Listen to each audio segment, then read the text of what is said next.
Welcome to Headlines. This is Ari Wasserman sitting in for David Lichtenstein.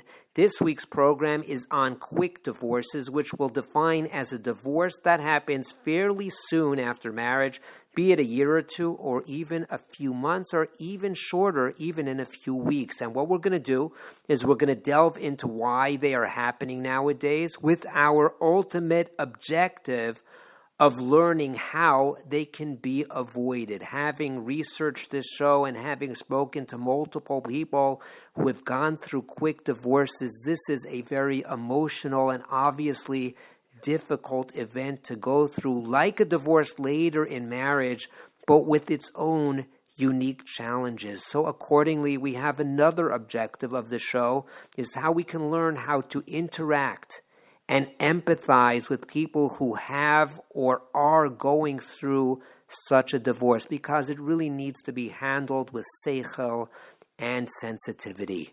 As we read recently in Parshas Vayetze, Yaakov Avinu was defrauded, or he felt he was defrauded by Lavan, his father-in-law, when Lavan married off, instead of Rachel, the younger daughter, the older daughter, Leah. And the next morning, Yaakov Avinu approaches his now father-in-law and he says, Velama rimisani, why have you defrauded me? Why were you deceitful for me in swapping the daughters? And Lavan responds as follows, Vayomer Lavan, lo ye'asechen bimkomenu. This cannot be done. It's an impossibility to marry off a younger daughter before an older daughter. And what the Netziv explains here is that there is no rimiyah, there is no deceit involved here. Lavan is saying to Yaakov Avinu, I had no disclosure requirement to you. There's nothing to disclose. You should have known. And in fact, when it comes to our topic, as we will see in the discussions in our show, one of the main reasons that quick divorces occur, and according to some of the people we'll speak with, the main reason that a quick divorce happens quickly after marriage, is the failure by one side to disclose what should have been disclosed during the dating process. So accordingly, we will be discussing what needs to be disclosed by one side to the other. For example, a history of addiction, abuse, mental illness, having gone off the derech, and even issues much shorter, less than that, what has to be disclosed and what does not have to be disclosed. We will also cover how to try to research a Shidduch candidate, how to ask, how to delve, how to ask questions to references on a Shidduch resume,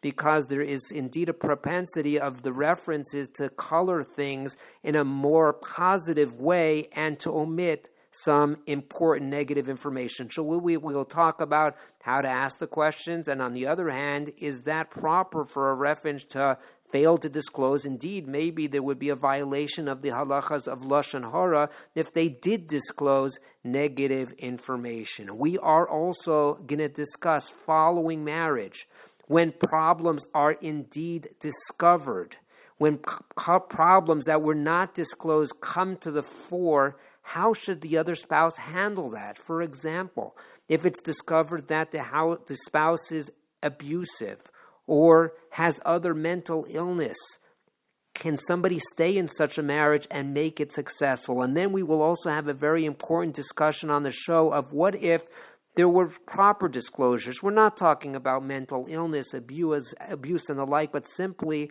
the couple finds that they are incompatible. That's the phrase, incompatible. Is that a reason to get divorced, or is that not a reason to get divorced? And on this point, we will have divergent views, some strongly divergent views among the interviewees on our show. Before introducing our guests, let's hear our riddle of the week.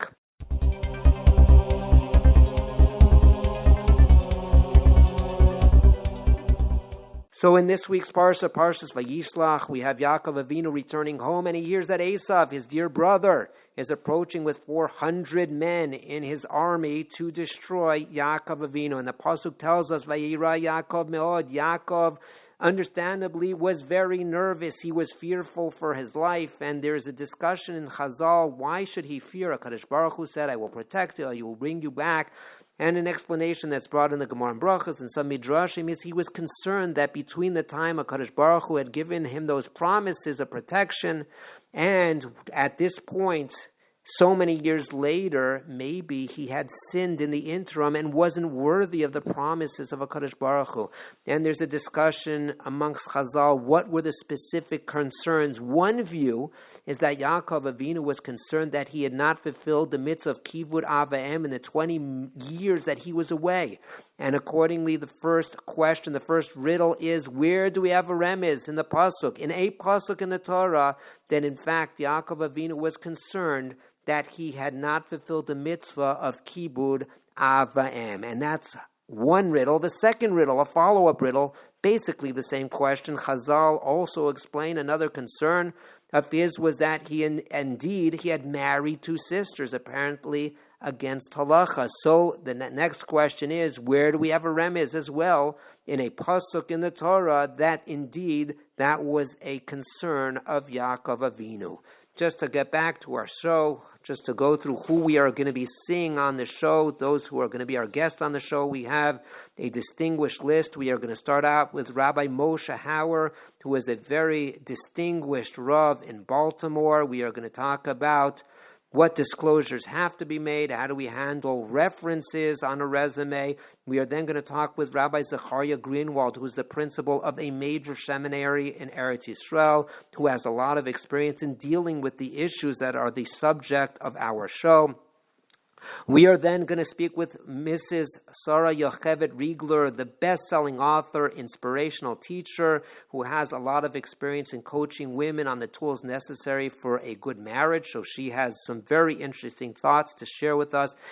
Thereafter, we are going to speak with Mrs. Lisa Twerski, who is a well-known therapist and author on the issues of abuse in marriage. And then Rabbi Dr. Benzion Sorotzkin is going to join us, the well-known psychologist who wrote an article on the required disclosures and how to disclose when dating. And then we will be joined by Rabbi Dr. Jack Cohen, the renowned Shidduch and Shalom Bayis coach. And we will close the show with some Chizuk from Rabbi Yisachar Friend. Joining us now is Rabbi Moshe Hauer, who is the Rav of Congregation Bnai Jacob Shaarei Zion in Baltimore. Rabbi Hauer was the founding editor of the journal Klal Perspectives, and he heads a leadership training program for Rabbanim and communal leaders. He is a leader in Jewish thought, in discussing and lecturing on contemporary issues, halacha, machshava, and we are pleased to have you here today. Thank you so much for joining us. Thank you very much for including me. So we are talking today about a fairly new phenomenon of quick divorces, when people get married and unfortunately it's followed fairly quickly. It could be within weeks, months, a year or 2 years by a divorce. And this is something that we did not see I don't remember seeing it 20, 30 years ago. And I just want to set the stage for asking you, why do you think we are seeing quick divorces? And maybe if we learn about why it's happening, we can also learn how to prevent them as well. Okay, it's a good question. The assumption itself that we're seeing more of them, and it's undoubtedly the case that we're seeing more of them because in a great sense we're seeing more of everything. The numbers within our community have grown, and as a result, even things which were rarely seen now take on much more present, visible dimensions.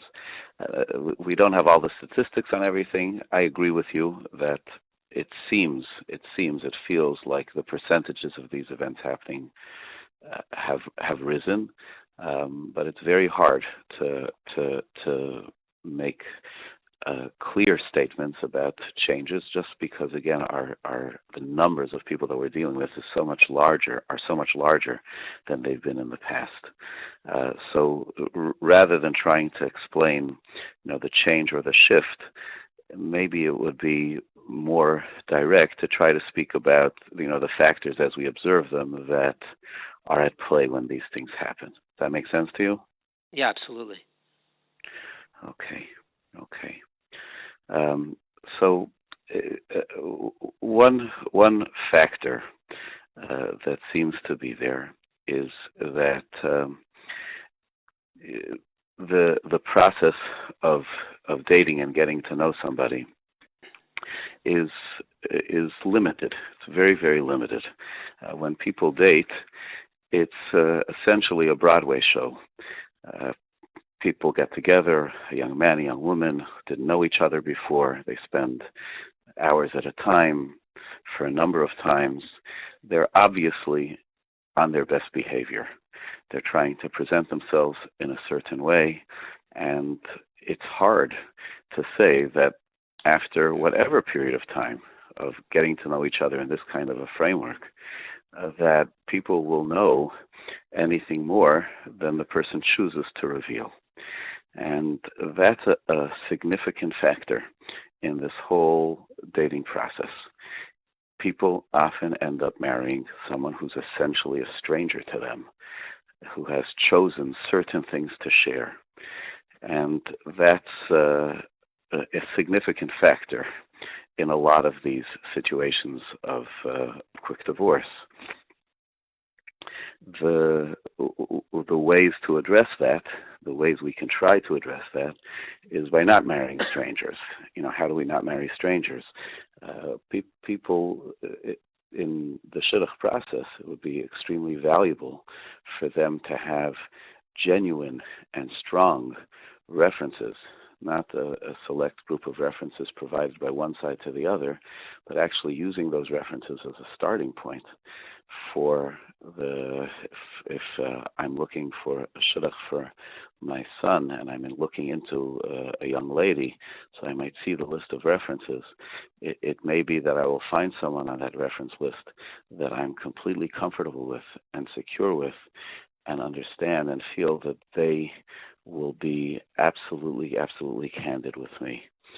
But what I really have to identify is whether somebody on that list or somebody not on that list who could know the person well in the long term, know the person and the family well in the long term, and who cares about me and my child more than they care about the other side, so that they will be really, really candid with me and will share the information, the understanding of who this person is, if the person is safe, if the person is someone who's a strong and healthy and consistent personality. Mm-hmm. Mm-hmm. That's a very important point. Yeah, I have a friend who says something that sounds extreme, and I'm telling you in advance that it sounds extreme, but on reflection, it's very, very wise. He says that before his child goes out with anybody, he feels that 90% of the work is done. All that's left is to see if they actually are going to like each other. Now, that sounds kind of extreme, and the person does not have short dating periods for their child. They want them to have a chance to see that they really like each other, that they can work together, that they have a dynamic between them. But what the person is saying is that it behooves the family, it behooves him as a parent to make sure that the person that his child is seeing is safe, is someone who's going to be a strong, loyal, healthy, consistent spouse. There's no way that can be discovered by those meetings that the couple are going to be having with each other, by the dates themselves. That requires a look at the broader context of the person's life. And that's homework. That's homework that the people have to do, not silly homework, the small trivial things that we sometimes satire that people look into and looking for a shidduch, but the really, really important things. That assessment of the health of the person needs to happen outside of the actual dating process. And that's a very important thing that people don't do enough of. It seems very often to me that people are really essentially marrying strangers based on catching a good word here, whether from a shadchan or from a reference handpicked by the other side. And that's not enough for a parent to rely on. It's not enough for the boy or girl, the young man or young woman for themselves to rely on. I think that there are some additional factors which present themselves. One is that, and this may sound counterintuitive, but besides the issue of short dating, there are also very, very short engagements, increasingly short engagements. Once upon a time, not so long ago, a short engagement was 3 months. Today, many people consider an engagement of 3 months to be very long. And what's the problem with that? So we have to understand that if a person gets engaged to somebody, and as the relationship is going on, they start to have doubts. And it's very normal for a person to have doubts under the best of circumstances. Having cold feet is sort of like a mitzvah d'oraisa, and people will always second guess their decision to some degree, and some of that is normal, but sometimes those doubts are real. If a person wants to break their engagement, it requires gvura. It requires tremendous strength, tremendous courage, if they need to do it for themselves. Of course, sometimes it could be something which is terribly, terribly insensitive to the other party. But let's say they're looking at the situation and there are real, real worries about the other person, or there are real, real worries about the ability of the two of them to get along past sort of that Broadway period of the dating. To call off a wedding is a devastating thing. It's an embarrassing thing. It's a very, very difficult thing. And sometimes, unfortunately, it needs to be done. And the faster the train is moving towards the wedding, the harder it is to do it. The less time there is. Imagine where a couple gets engaged and they're getting married 2 months later. It means literally they don't have time to breathe. They get engaged and immediately they're in the mode. The things are booked. The invitations are printed. Everything is going. It makes it that much harder to rethink. Now, if a couple gets engaged and they have a little breathing time, and they're now involved with each other in a little bit less of a structured environment, with whatever gedarim, guidelines, limitations they might have accepted upon themselves or been guided to accept, but still there's a certain greater comfort to the connection and the relationship, and there's a chance to learn a little bit more about how they get along. Sometimes that will be a great maturing process, and sometimes I will say, oops, maybe this isn't such a good idea. The lack of time that people have to let the relationship sort of become natural and normal and to feel it that way. Nothing will be like, of course, when they're living under the same roof, but it's still something, and people, when they don't have that opportunity, there's often lacking an opportunity to rethink, and often creating a circumstance where it's just too hard to get out of it. Does that make sense to you? Yes, absolutely. Another factor which is there, which may be again a development over time, is a work ethic. Relationships require working to make it go. It's not. It's already trite, but well known. Marriages aren't Hollywood. It's not just that you fall in love and that it stays that way. Marriages require work, and not all of our young people today have been raised with a proper work ethic. And if it doesn't go easily, they might tend to give up. And part of our obligation as parents, as machanchim, as rabbis, is that we have to raise people with greater strength of character, so that they'll stick it out, that they're going to work, that two people, fundamentally good people married to each other, have to understand that there's going to be work in order to be able to maintain and build a relationship. I think that's a factor which is there, not infrequently. That's reflective of the disposable society that we live in. Yeah. One could say. Okay. The last thing, which is most uncomfortable, but it's there, and there's a lot of literature on it in the past 15 years, and way beyond the Jewish community, but affecting the Jewish community as well, is that if you go back to the 20th century, that distant past, the use of pornography was not a statistically significant factor in divorce. That's what has been said or claimed by the American Bar Association matrimonial law studies and things like that, it was not statistically significant. Today, in every community, including in the Jewish community, that is no longer the case. And unfortunately, it is a significant factor oftentimes. And that's a big change.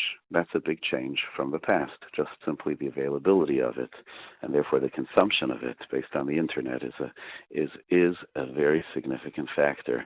And people have to be real about it. A person who saw something once is not a pornography addict, but a person who's using it regularly. It's something that people have to be mindful of, aware of. They have to understand both. On both sides, they're not doing anybody any favor, themselves or the other, by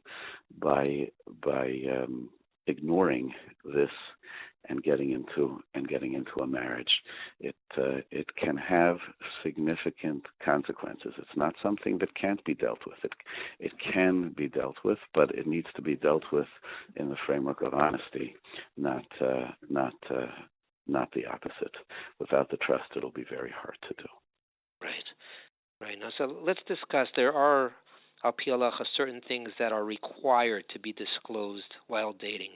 And the broad question is, what is required? For example, addictions, psychological or physical health problems, having been abused, having gone off the derech in the past and come back, or even smaller things like certain averas done while a teenager. When is there an active obligation to disclose this to the person that you're dating? The question "when" has two meanings. When is the disclosure required in the process of the dating, or which kinds of things that you listed above are things that need to be disclosed? Well, there's what and when. It's what and when. Okay, good. So with regards to what needs to be disclosed before any commitment to marriage is made, is anything that the other side would want to know, because it has the potential to be of material impact on the marriage, on the relationship. You can't go into a relationship hiding something. I think that if we're going to look at this, we have to understand that there's a fundamental principle at work here, and that is that the critical ingredient in relationship, and especially in the relationship called marriage, is trust. And when a person gets into a relationship hiding something that they feel like they're hiding, that they're not sharing it, even though they know I really should be sharing it, that person would want to know, but I'm going to try to just sneak it in there, they are not establishing a relationship of trust. And when eventually it gets found out, it will be an explosion, and rightfully so, because the person will say, hey, you snookered me into this. We have a relationship. The most critical ingredient of our relationship is trust, and you built this relationship by a violation of trust. And trust broken is a very, very difficult thing to rebuild, a very, very difficult thing to rebuild. So before getting to the when of disclosure, have you dealt with actual situations when there was a failure to disclose? And, obviously don't tell us the names or identifying facts, but if you can walk us through specifics of actual cases that you've seen and what ultimately happened in those situations. I'm not comfortable giving you an example of a situation, even without names or precise specifics. But anyone who's involved in the field has unfortunately been party to situations like this, where something has not been disclosed, and that something could be very significant. You speak about addictions. That's an example. You speak about psychiatric or psychological illnesses of certain kinds. These are things that will likely be factors that a person has to deal with ongoing in their marriage. I'm not talking about that the person once upon a time when they were in high school were being bullied, or they were or something like that, and they spent some time speaking to a psychologist. That person, they want to disclose it, but they don't want to disclose it. They can disclose it as a badge of honor that they dealt with their issue, and that they can set a tone for their spouse that I deal with things. When I have them, I get the help that I need to get.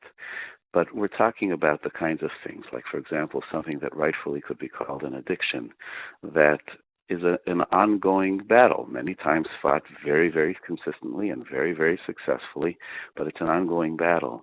When people find out that, after the fact that this is going on, and usually it's not because the person's fighting it in an ongoing successful way, but they find out about it because the person, either hid it all the way or was able to put it down, long enough to be able to date successfully and marry. When they find out about it, it's very often a factor which is having a deep impact on the marriage, on the relationship, which is a factor in itself, even if it was something which just developed now, 2 years, 3 years, 2 months, 3 months after the wedding. But then they have the other factor.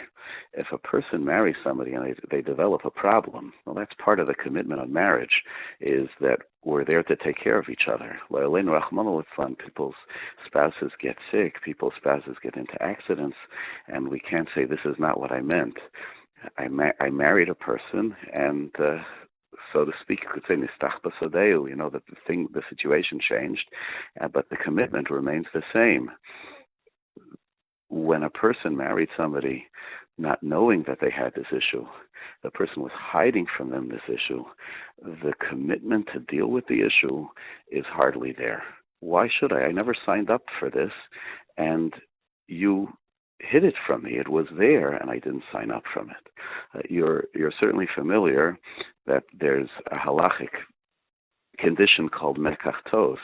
Sometimes a person goes into a transaction, goes into a deal under some kind of a misimpression, a misunderstanding, and many times that in fact renders the whole transaction invalid. There are very rare instances where we would in fact able to invoke that in the case of a marriage in the halachic sense, that we would just say, oh, it was a mistake, just leave, no get, no divorce needed. It's a very, very rare halachic situation where you can do that. But the fact that it doesn't always meet the technical threshold of mekachtos doesn't mean that in the sense of trust and relationship, the person feels, I never signed up for this, and they're not going to be committed to working with the person. They're not going to be committed to work with a spouse through their addiction that they had before they got married and hid from them, in the same way they might be committed to work with the same spouse who they either knew about it before and accepted it, or who developed it during their marriage. Right. That's a very different situation. Fundamentally. Yeah, absolutely. Now, is there a disclosure requirement if the information is readily available elsewhere? I don't know how to define readily available, but an example would be if there's a newspaper article that there's a health issue in the family and it's available on the internet, or that the father spent 3 years in jail for bribery or whatever it may be, something that there is a disclosure requirement for, but it's available, that information, elsewhere. Do we still have to disclose the information, or can we just assume they'll find it elsewhere, it's not a problem because there are other sources for that information? I think that when we're talking about quote-unquote disclosure before marriage, I think the question is coming from a view of this as a technical requirement rather than a real-life issue of trust. It doesn't matter that it's available all over the newspapers what the issue the person has. A couple who's dating and moving towards commitment and talking about getting married, if there's a significant issue that's there in the family, whether health, whether crime, whether whatever else it is, that's something that they need to just talk about together and work through together before. To say, oh, I didn't talk about it because I was sure that you knew. These are life-shaping experiences. These are factors in the person's life. And if you're avoiding the subject, it's either because part of you hopes that they don't know, or because you're trying to avoid discussing an important and difficult subject, which is not a great way to build a relationship either. Right. Talk to me if about... we want to speak about technical requirements of disclosure, before, or this issue of something which is widely available, maybe that might be more of a question on the technicalities of early informing, like before the dating situation or something like that. If you want to set up a shidduch, do you have to say this thing? Will the person know? That's a whole different story. Disclosure before they go out for the first time is a whole different story than disclosure before a commitment to the relationship. Right. Disclosure before the commitment to the relationship, you have to make sure people have shared the major issues and even any significant issues that are there in their lives. They've talked about it. They've worked it through. Before setting up a couple that they're going to go out once or twice, that's a different story. And there, maybe these kinds of questions are more relevant.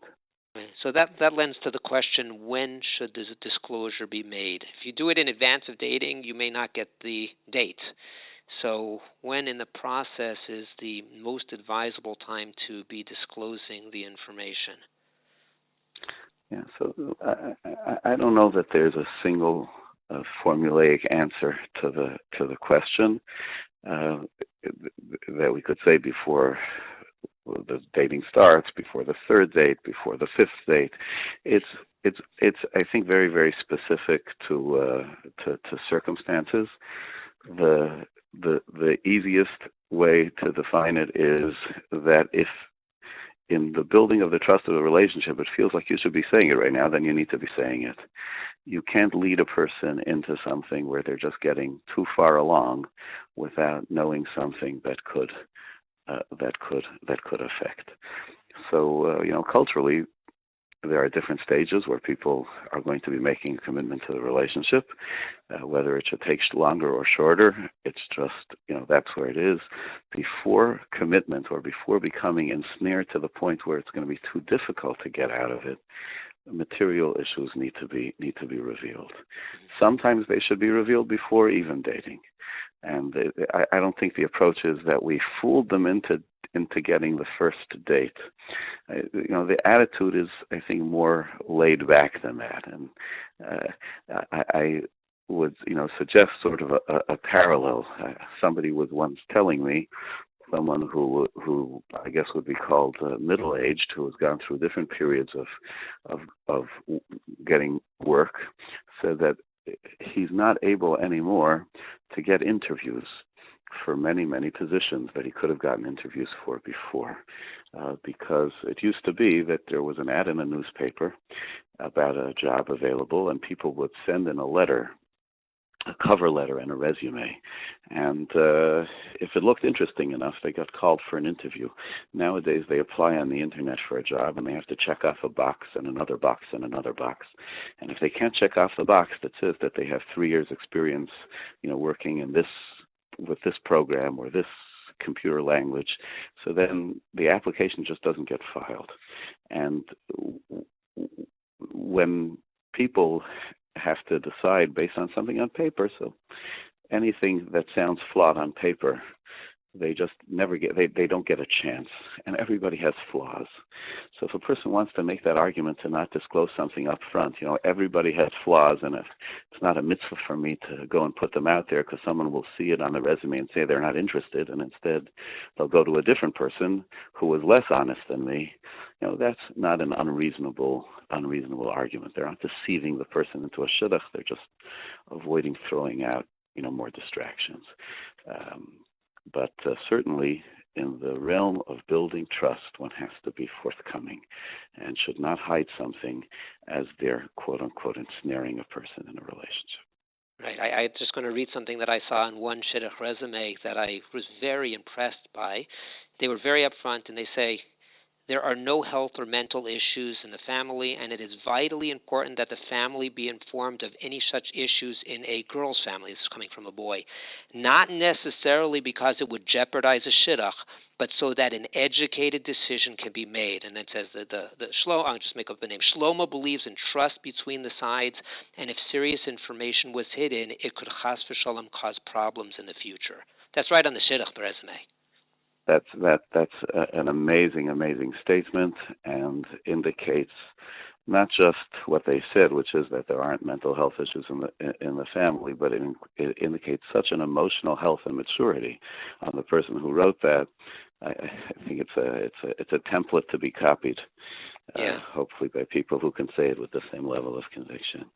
Yeah, absolutely. I want to go back to an important point when it comes to Shidduch references, because I'm currently helping out somebody research some boys, girls, whatever it may be, for Shidduch purposes. And when I get to the Shidduch resumes, I call some of the boys, and at this point, I can say exactly, I know exactly what they're going to say, because each of them that I call, and I've probably gone through a number of resumes at this point, I've probably called a good 20, 25 over the past few months, they say the exact same thing. This is the best guy in the yeshiva. He's top-notch.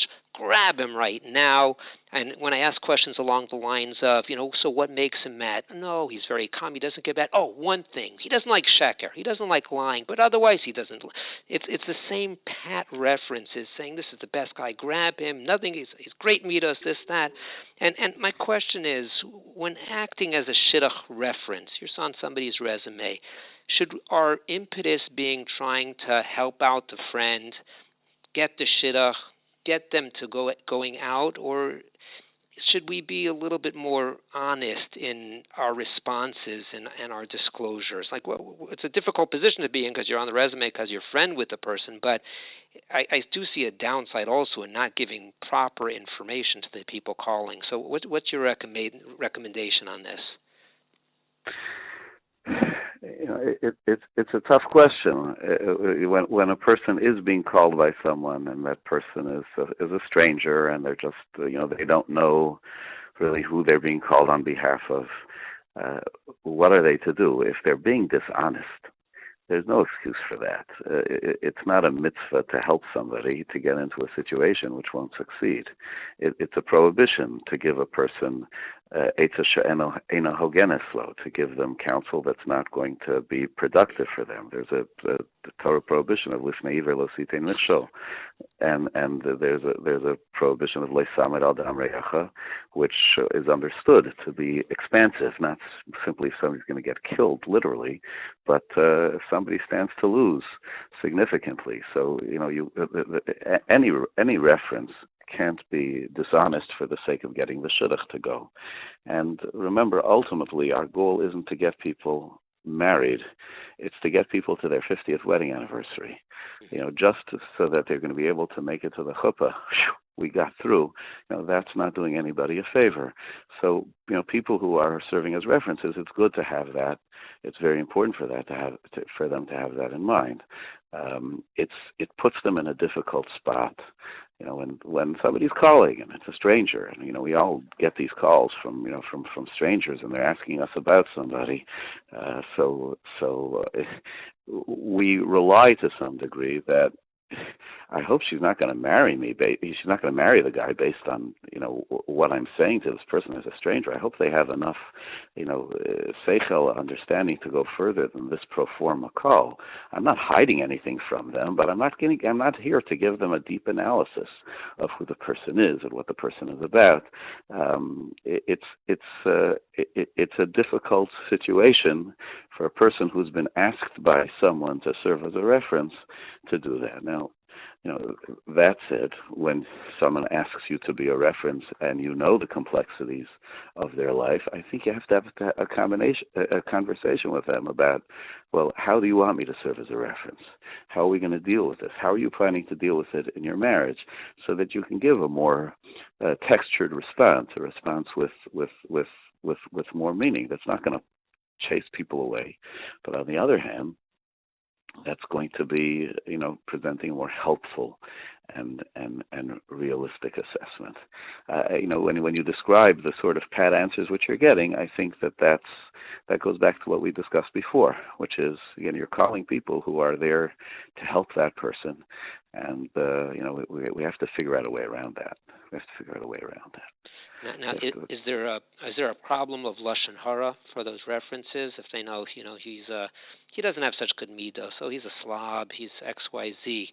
Any problem of lashon hara in that context? Because you said there is a deen to l'samar adam reyacha. You gotta. Of course, there are halachas of lashon hara, of shmiras halashon, which apply to shidduch references and to job references, but we have to understand that we're walking on a tightrope. It's not that you are being a very, very virtuous person if you are careful not to say anything negative when you have an obligation to share something which is negative. And you can't be so zealous to share the things which are negative and not realize that there are halachas which carefully guide us as to how we are supposed to share something negative when it's necessary, letoelis, how it should be shared, proportionally, hearsay, all the rules which are beyond the scope of our current discussion, but a person who wants to share information needs to be striking that right balance between not saying things which are harmful and not withholding things that are needed and will be very beneficial. Right. Rabbi Hauer, thank you so much for joining us. We greatly appreciate it. Okay, thank you. I hope this program helps people. All the best. Joining us now is Rabbi Zecharya Greenwald, who is the principal of Ma'or, Bais Yaakov, a popular seminary in Yerushalayim. He is a noted lecturer, author, and an expert in chinuch. Rabbi Greenwald, thank you so much for joining us. Thank you, and I'm honored to be here. Thank you so much. Now, you have almost 2,000 girls who have graduated from your seminary, and many are still in contact with you. Some, obviously, about shidduch issues that come up even years after being in seminary. So how many calls do you get about shidduch issues, including reference calls, and in general, what are they about? Thank you for the question. I'm just going to present the disclaimer at the beginning of this.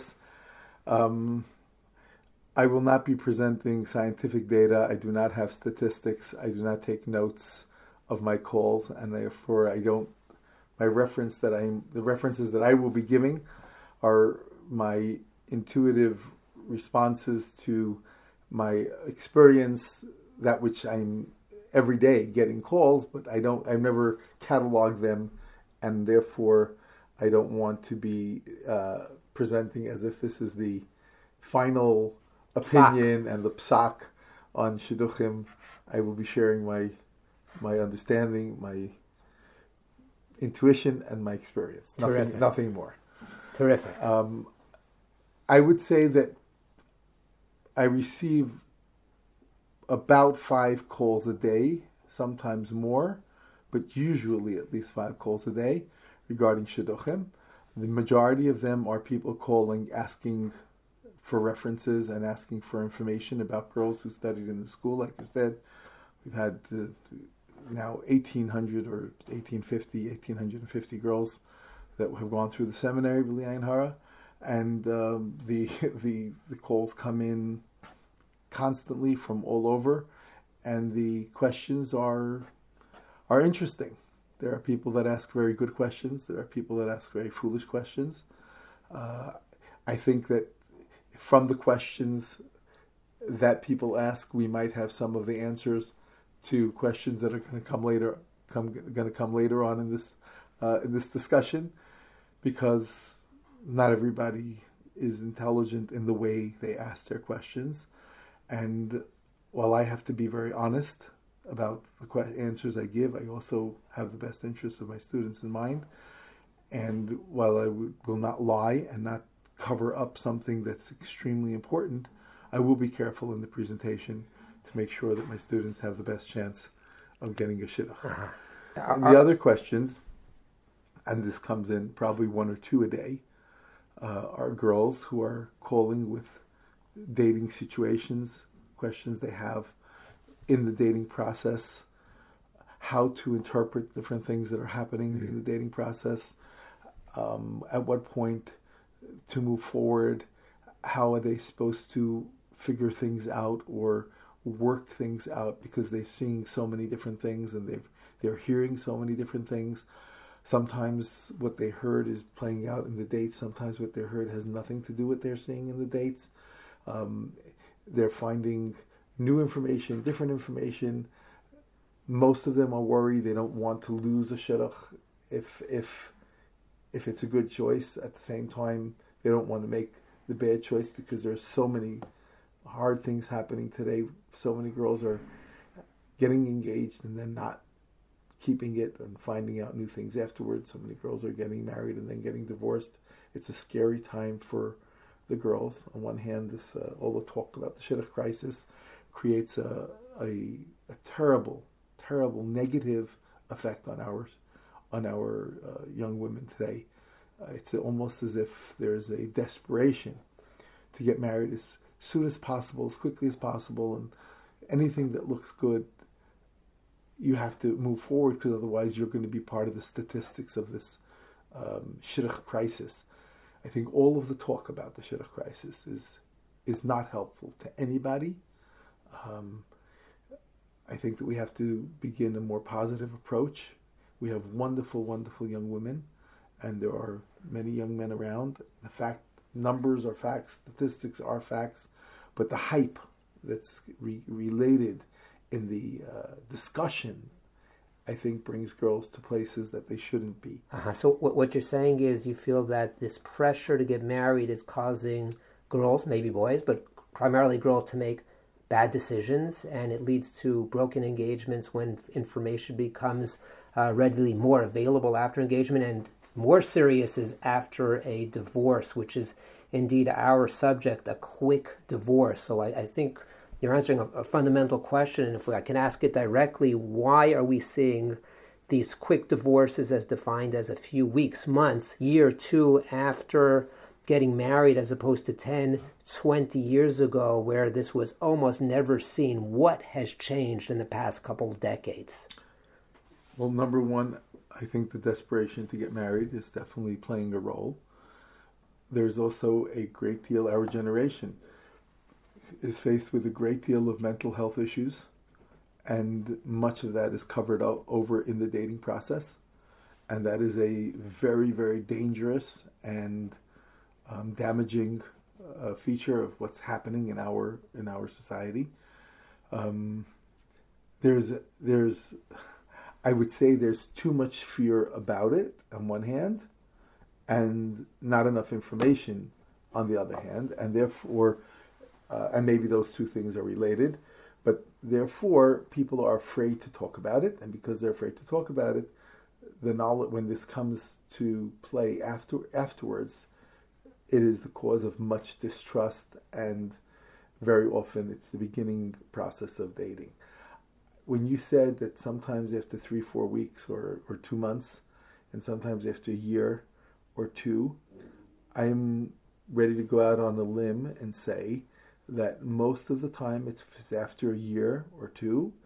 It could have happened after a month or two, but people invested enormous amounts of energy in trying to save the relationship, whether it was the young people themselves or their parents or Rabbanim, but the serious problems that end in an early divorce very rarely begin after a year. They are evident in the first weeks after marriage, and I've heard from my students too many times, very, very early on, how scared they are because things that have come up and things that are showing up, and it's not. There are things that are overcomeable. There are things that definitely need to be worked on. There are things that are blatant lies, extreme misinformation. People were misled in ways that make trust almost impossible.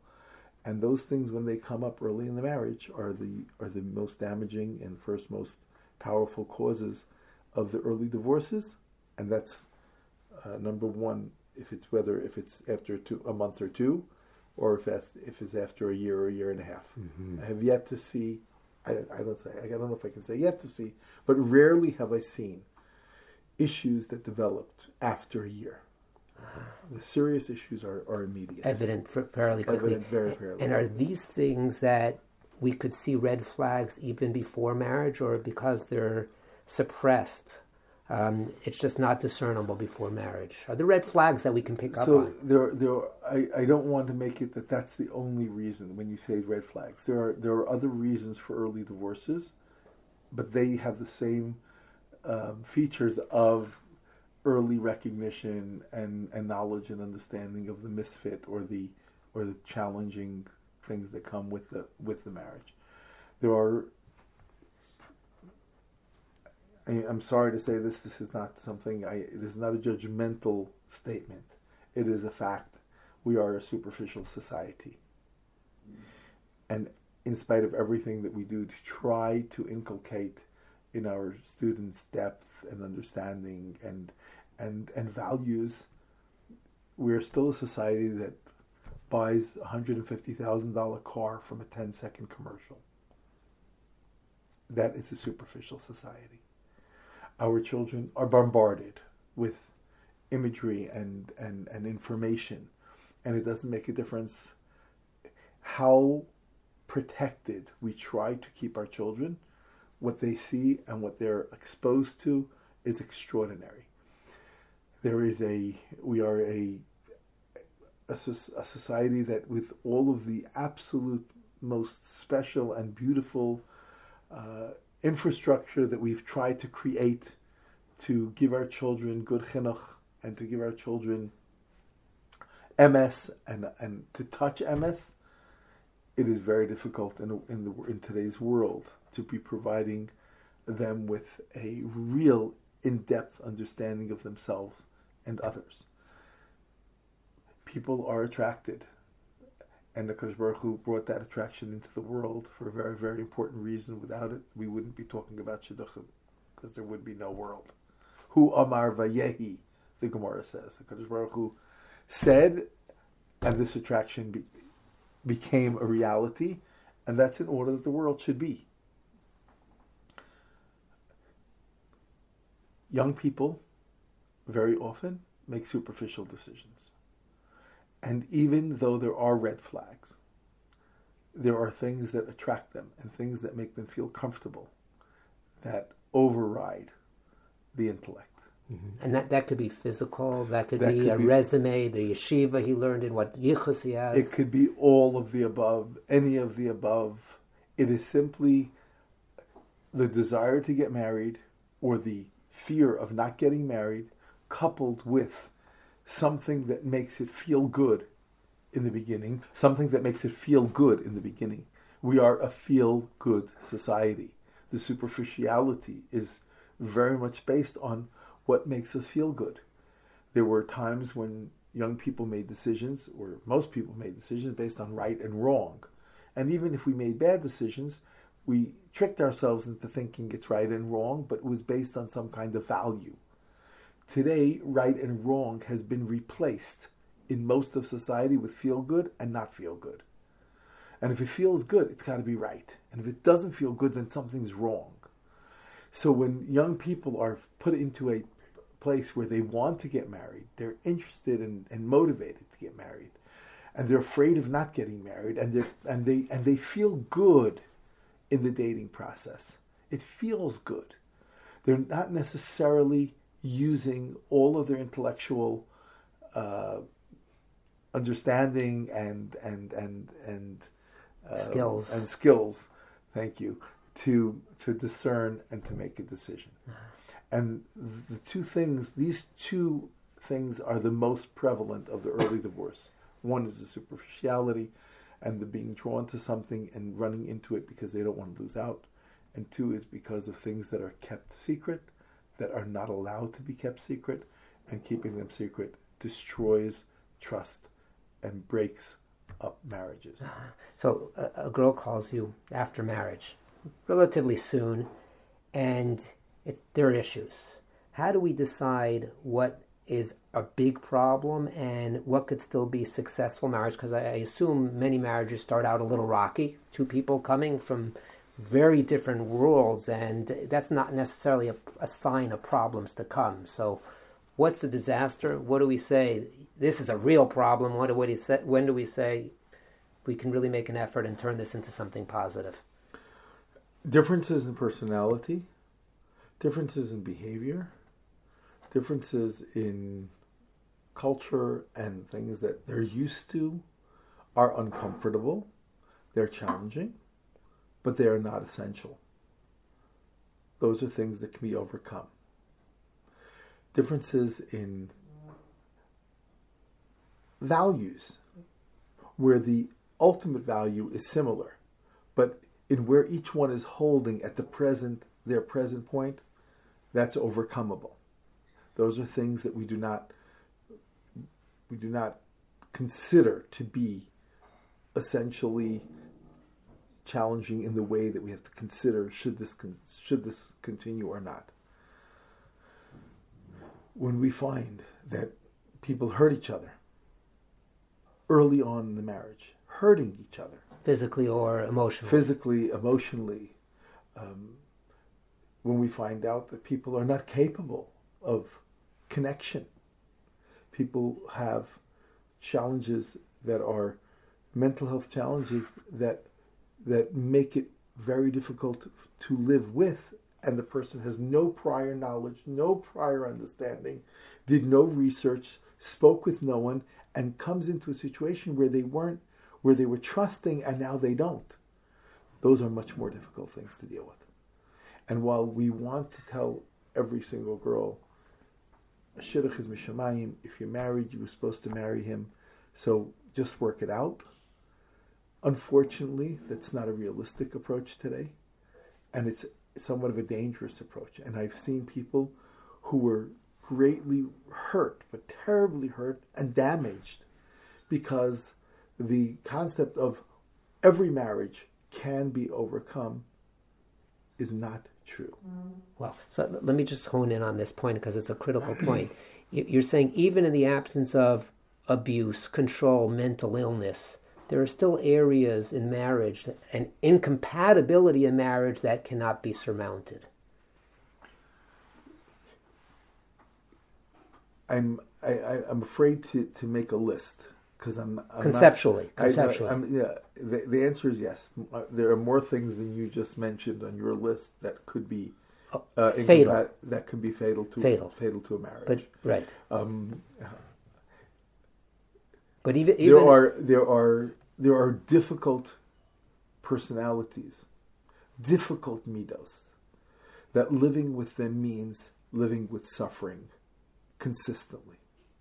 There are people who are ready to work on themselves and seriously do, and that's one kind of person. And then there are people who part of their difficult midos is their inflexibility and their inability to see themselves as. And you don't have to go to the person being a narcissistic personality disorder in order to be dealing with a very challenging and difficult person. We use disorders and names. Oh, that person, that bipolar. I don't want to use language that we need to go to labels in order to say, okay, this marriage is not. Oh, he's not this, so it's okay. I know people that are living with others with disorders, and they manage, and they figured it out. Some people are bothered by some things, some people are bothered by other things. Some people have their own issues, and they know that this is what we're going to have to figure out and make it work together. So I wouldn't say that anyone that has one of the things that you mentioned, it has to break up.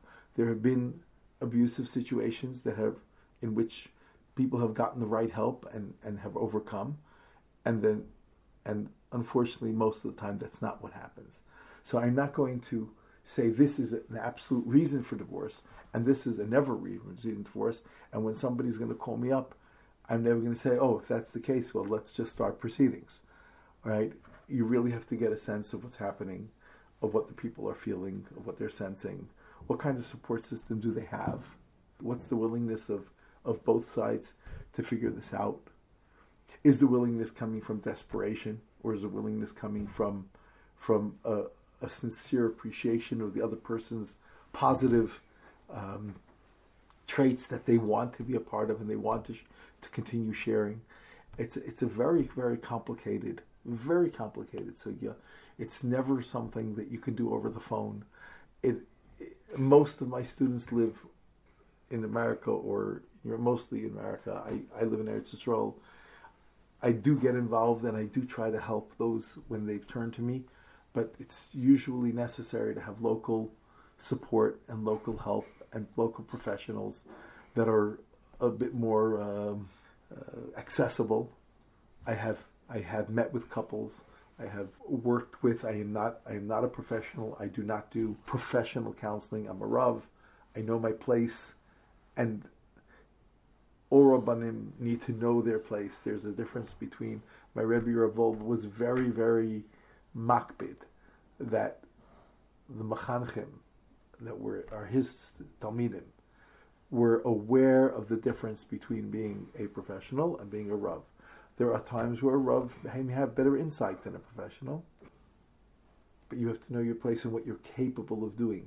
Now, tell me, if we have a distinction, we talked about values, etc. How about on religious observance? Immediately after the chasana, she was told he's the greatest learner in a Yerushalayim, and he's not waking up for minyan, and he's not being kovei yitim l'Torah, or he's not enthusiastic. Is that something that's a fatal problem in a marriage? And let's say, to the extreme, he's doing nothing, or he's not even a shomer Torah mitzvahs. He's left the yeshiva scene, and all of a sudden he doesn't have his infrastructure any longer to support him, and we see that he really didn't have the internal that we expected. Well, how do we deal with that in the marriage context?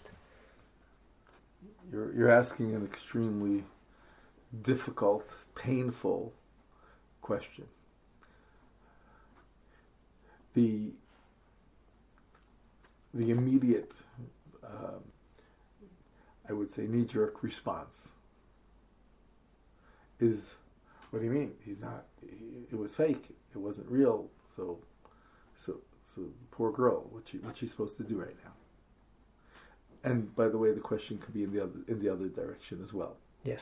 Because there are times where the girl is the one who doesn't have the infrastructure, and the girl is the one who he married, and so the question has to go. It goes both ways. Both ways. Generally speaking, if a girl's going to call me, it's going to be your question, and not the other question. Right. Although honestly, I have received calls from boys who asked the reverse question. Yes, it's not unheard of.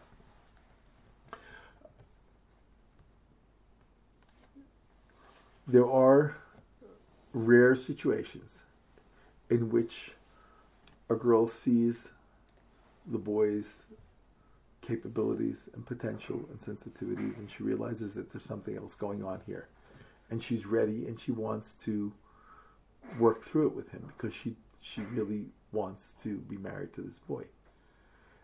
She's calling because she has a problem. She's calling because she wants direction, but she's not calling because she wants help getting divorced. And I've seen that even with a girl who was a very frum and very solid girl, but she recognized in this boy in the dating process that it's not that he fooled her. It's that he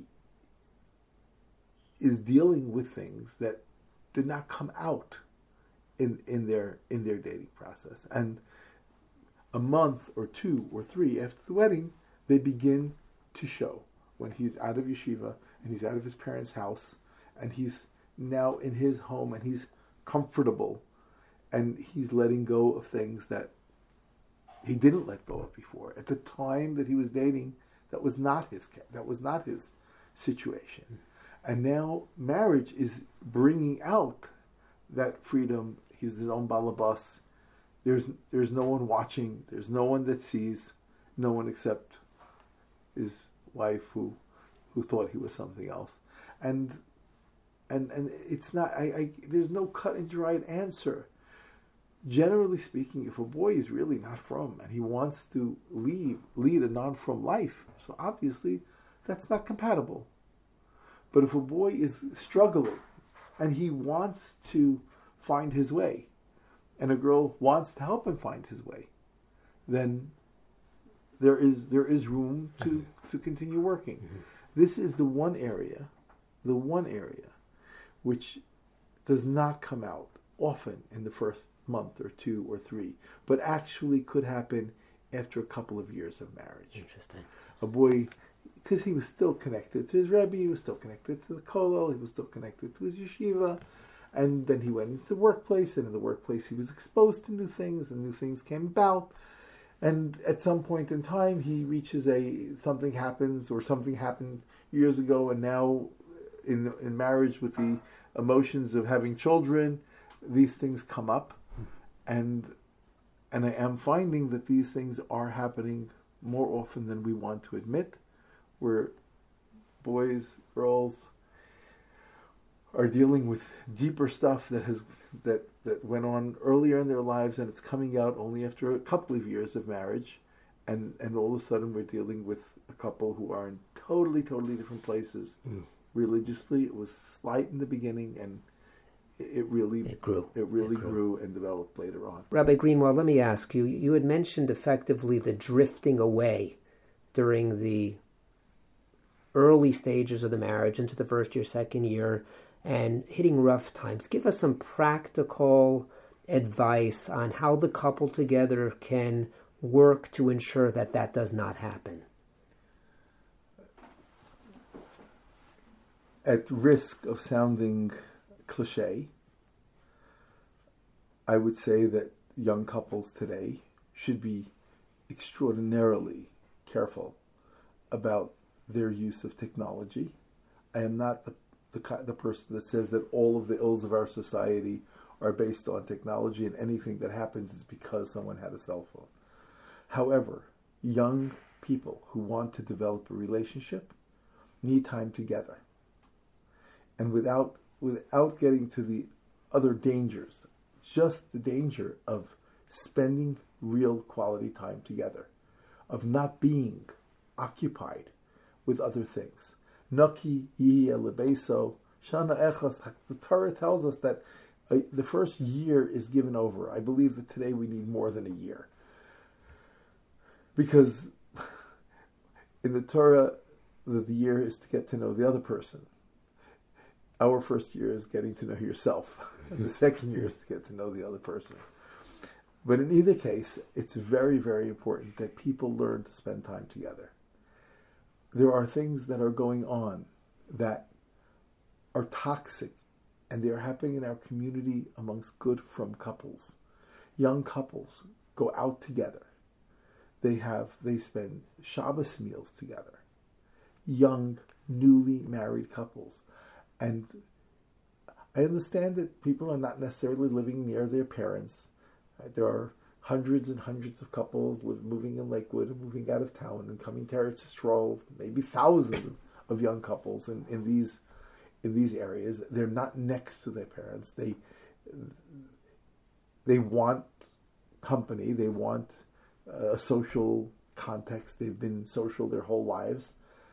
And there's a lack of recognition of the toxicity of young men and women sharing hours of time together at a Shabbos table with no one else around. It's just not intelligent. Inviting young people over. I have a seminary. We try to provide that the girls can stay in every Shabbos if they want to. They don't have to go looking for places every Shabbos. But girls want to get out. Young couples often invite young women or young men to their tables. And the difference between them in age is a year or two or none at all. And we are presenting, introducing thoughts and comparisons into a relationship at a time when that is absolutely toxic. And I think that we need to encourage young people to spend more time together, to get to know each other, to talk, to learn, to ask each other about things. They thought they spoke about everything in the dating process. It's so not true. There's an old terrible joke about the restaurant that has two seating places. One is for people married 6 months and one for people married more than 6 months. So somebody came in and said, what's the difference? He said, well, these people, we have to give them 2 or 3 hours for their meal. And the ones that are married more than 6 months only need a half hour, 45 minutes. So it's a quick turnover, because they have nothing to talk about anymore. It's so sad. If anything, as time goes on, there should be more of a kesher, more of things to more things to talk about, more connection. There's more to figure out. More things to figure out for sure. And it takes time, and couples need to learn that it takes time, and it takes investment. And when differences come up, they should be seen as part of the challenges of life, just as when we find things in ourselves that we don't like. We don't run away from ourselves, or we shouldn't. Some people do. There are the amount of people that have their subscriptions to all kinds of distractions because they can't spend time with themselves is far too much, even in our community. Mm-hmm. Even in our community, and even amongst people don't realize that it's happening. We run away from ourselves, and then we run away from our spouses. We can't run away from either. And differences means investment, and sometimes it means hadracha, and sometimes it means professional intervention. We can't be afraid of that. We can't be afraid of stigmas. There's no worse stigma than losing your future, losing your life, losing your spouse, losing your marriage, losing your family.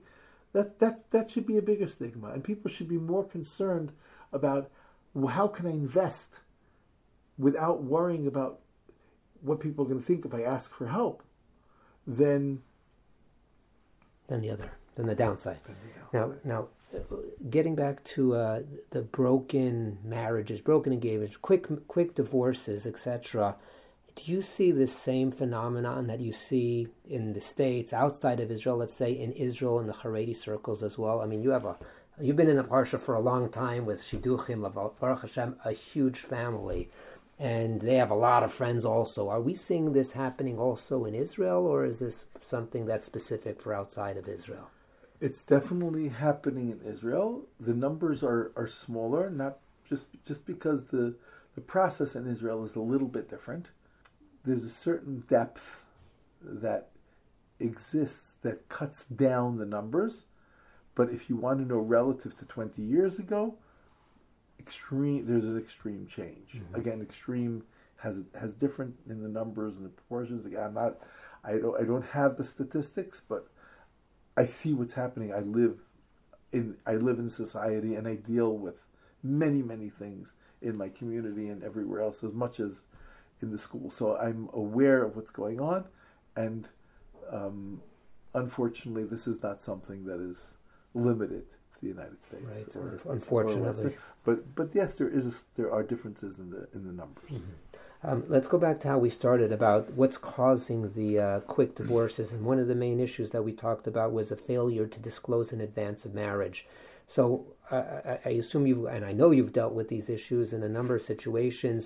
On a high level, what does need to be disclosed? And we'll talk about between the boy and the girl, not third parties and psychologists who have information, but what does need to be disclosed during, and what should, if that's a different, halachically, what needs to be disclosed and what should be disclosed during that dating process. My second disclaimer is that I'm not a Paisik, and therefore I'm not going to answer your question as a psak halacha. I'm going to speak from experience and from an understanding of what happens in the dynamic. If somebody wants to know what the halachic psak is on any of these things, they should ask a Paisik. I beg that when you ask a Paisik that's not only a Paisik in Chayshim Mishpat, but somebody who deals with Shalom Bayis, and somebody who has a real understanding of what's going on in our society, because there are people that give psak based on the Shulchan Aruch, but the fifth Shulchan Aruch is somewhat missing, and it's unfortunate.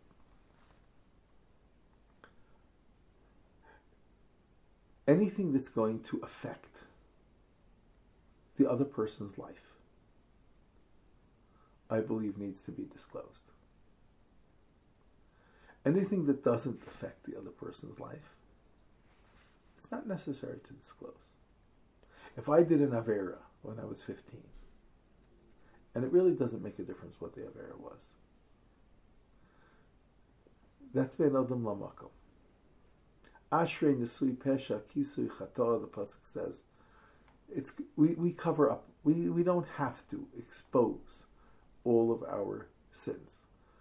And even in things that might have something to do, or look like they have something to do with marriage, ben adam lamakom is ben adam lamakom. And there's a mistake that people make, that there has to be a tell-all, an exposal of everything that happened. The same way you don't have to say that you spoke a lot of Lashon Hara when you were 14. You don't have to say that you maybe did something that you shouldn't have done when you were 15. That's not where marriages get messed up. Marriage gets messed up when I'm dealing with something as a result of that, and I'm dealing with it, and I'm coming into the marriage dealing with that. It's something that can and will affect me, and I don't share that before marriage. That's dangerous. If whether it was an avera, or whether it's mental health, or whether it's anything, whether I'm dealing with parents that are challenging, but he's going to know that. She's going to find that out. Do you have to go into every single detail? No. You have to begin to expose and discuss things that are challenging, and you have to know, do you have a partner that's going to be supportive? Or are you going to have a partner that's going to throw in the towel and say, what? I'm not getting into crazy situations. And if you don't at least begin to discuss that and find out where your future partner stands, you're setting yourself up for terrible disagreement and lack of trust. Anything that's affecting your life, I believe you have to tell in advance. So that leads to the next question. Have you dealt with situations, and if you have, tell us specifics, examples of when there was not a proper disclosure, and what happened then after marriage? I'm dealing with two right now. This is something that we're dealing with all the time. This is the probably the biggest, and that's why I began with it. Just I don't feel free to discuss details. I just will tell you that young couples who are suffering from illnesses, physical or mental, and that will require extra support, and will require a spouse that will understand the dynamics of that physical or mental challenge, is the number one most serious cause of difficulty and challenge. Rabbi Greenwald, in the dating process, we obviously want to discover a lot of information. And the question is, how do we go about that? What questions should we ask? And how do we ask those questions to not be too offensive, but on the other hand, we need to get our information to ensure that we avoid the issues that we're talking about? It's interesting. I think that we should be looking at what makes marriages work and what makes marriage difficult. And I would say that I mentioned, I get 5 phone calls a day, 3 or 4 of them at least, regarding Shidduch information. The questions, I've been asked questions like, do they use plastic tablecloths on Shabbos? I've been asked many questions about a girl's looks, and many questions, and I don't even answer those questions because I don't think I'm an expert in the field. My wife told me that I don't get it, so I don't even try. But there are very few questions, and I tell the girls to make sure that someone's asking these questions for them. Marriage, what makes marriages work? Which marriages last? And I think many studies have shown that the single most important midah for marriage is flexibility. More than anything else, more than communication, more than patience, more than sensitivity, flexibility. Because a flexible person can roll with the things that don't work. People who are inflexible are difficult to live with, and hard to move, and hard to change, hard to grow, difficult to bring to the table to make those changes that are necessary. I think we should be asking more questions. Does she have midos Oh, absolutely. What are they? That's already a second level question. And then there's a third level question and a fourth level question. And I'm not saying that not everybody can do absolute research. And there are people who say you shouldn't do so much research, let them meet each other. Whatever it is, I believe that research should be done. And I also believe that a girl has to see in dating whether or not the research that she has received fits what she sees. And if it doesn't fit what she sees, then she should ignore it. You do not say, well, everybody said that he's really smart. Well, maybe everybody in his yeshiva, which is not a very smart yeshiva, thinks that he's very smart. And this girl finds him to be shallow and not intelligent. It's difficult to marry someone for a girl to marry someone who is less intelligent. It's not impossible, and somebody with good midos can manage that, but it requires very special midos on the girl's part to be able to live with somebody who she doesn't, to learn to respect all the other things that she can get from him and that he can give her when he's not as smart as she is. I just think that questions should be asked that are more relevant to marriage, that are more relevant to building a marriage. And intelligence is not speaking about intelligence of the couple, but intelligence in our process of clarifying and learning about the information is important. You have to go with your eyes open. Watch, look, how does he react when things don't go right? How does she react when things go wrong? What's happening in how do you see the interaction with the person that you're dating with other people? How do they talk about people? What do they say when they speak about their friends, their abam? Negativity, inflexibility, criticism. These are things that are going to be difficult in marriage. I'm not saying that anyone who has those midos can't get married. But when we're looking into the process of, when we're in the process of doing some kind of checking, shouldn't we be asking questions that have to do with what's important for our children? And shouldn't young men and women be looking at what's important to them when they're dating? So there are ways to avoid and to see red flags and to notice them and to ask questions when you do see them. Not to be afraid to ask. Sometimes people don't want to ask their parents about a specific thing because they really like the boy and they're afraid if they're going to say that he said this or he did this, that the parents are going to just wipe it out because my daughter. So then find a Rav that has experience to ask that question. I believe that parents should be involved, and when parents are healthy and experienced, and they're the best resource that a girl has. There are parents that are not experienced and that are not necessarily, their marriage is not necessarily one that their children believe is the model of what they would want, and they may not want to ask their parents. That's okay, but find somebody.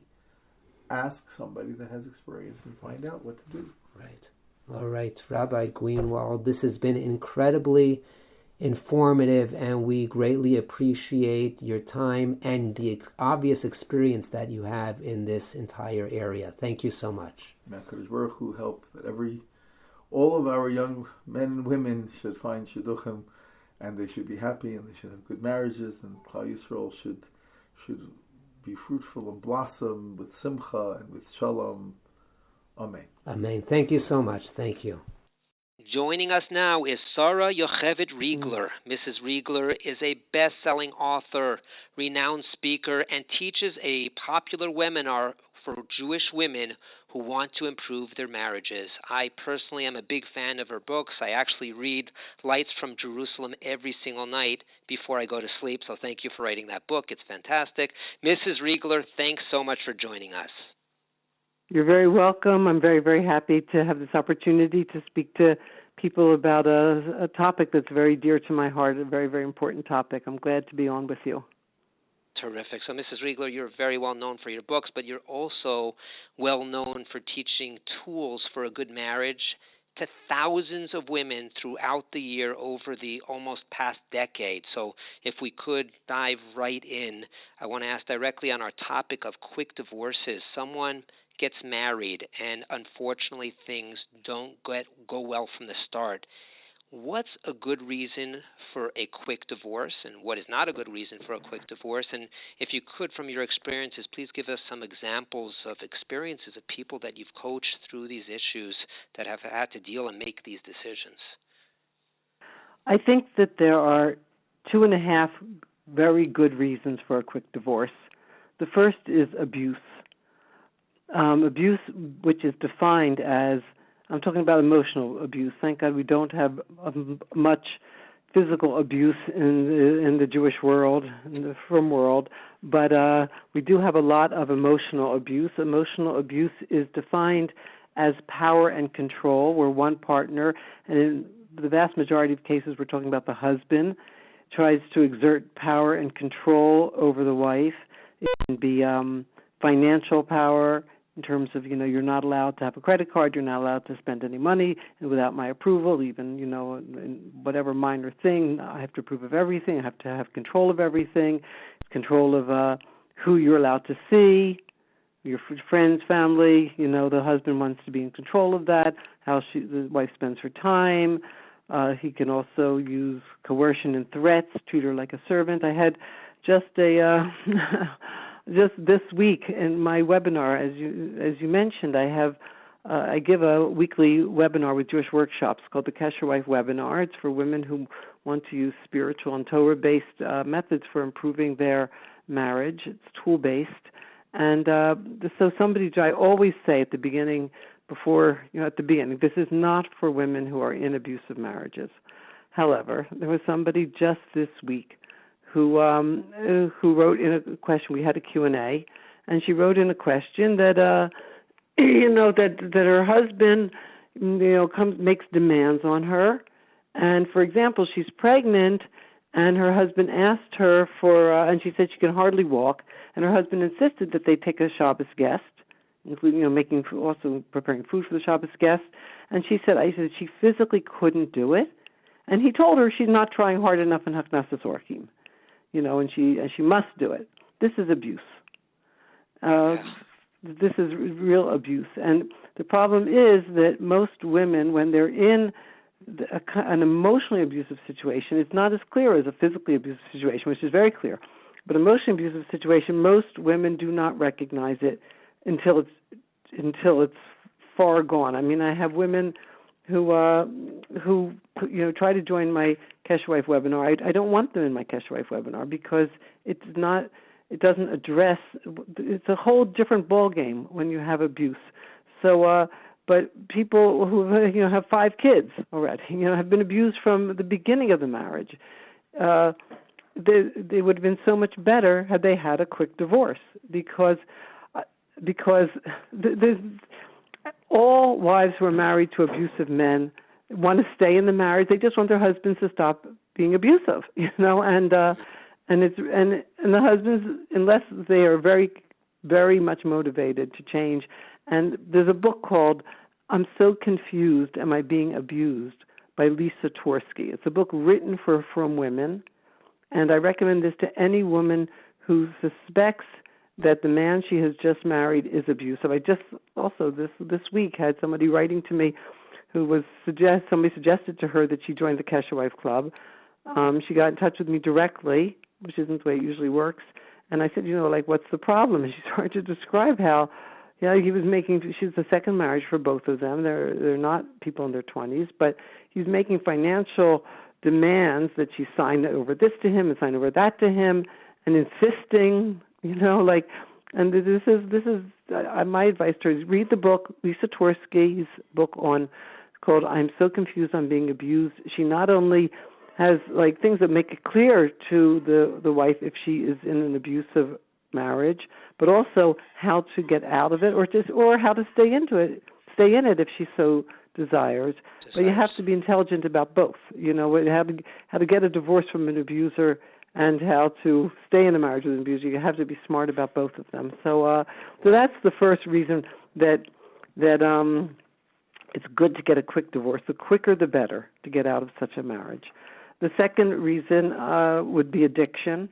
If the husband is addicted to substances or to gambling or to pornography, if the wife discovers this early on in the marriage, if a man wants to, he can join a 12-step program. He could get out of it. Men who are in 12-step programs are very good husbands. They're people who are working on themselves all the time. But but at that point, early on in the marriage, before there are any children, if a wife discovers that the guy's addicted, I would suggest that she gets out of the marriage.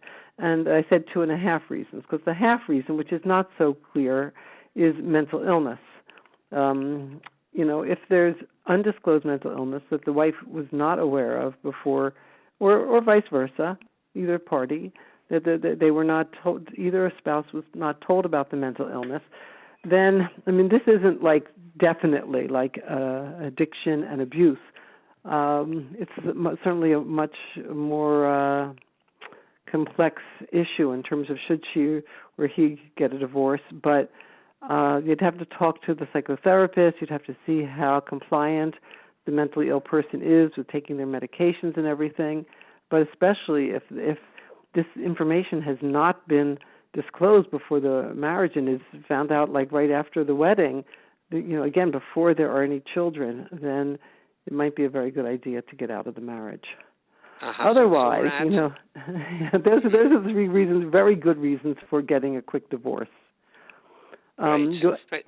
So we have 2.5 so far: abuse, addiction, and potentially mental illness. But if newlyweds find themselves, for example, in frequent conflict, is that because they married the wrong person? There is a concept, and the therapist talked about this incompatibility. And does that mean that they need to get a divorce? If they're incompatible, they're fighting, they're at each other's throats constantly.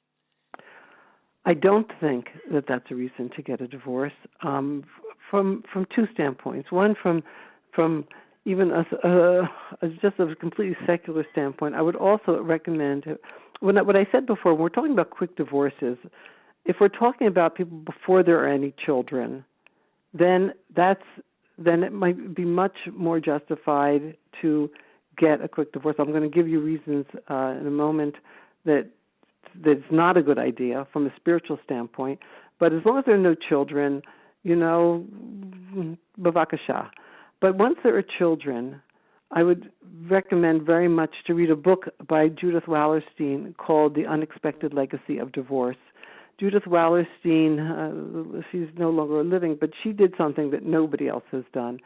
She did a 25-year longitudinal study of the children of divorce. She took kids who were about 7, 8, 9, 10 years old, and she interviewed the kids, the parents, the teachers, the therapists.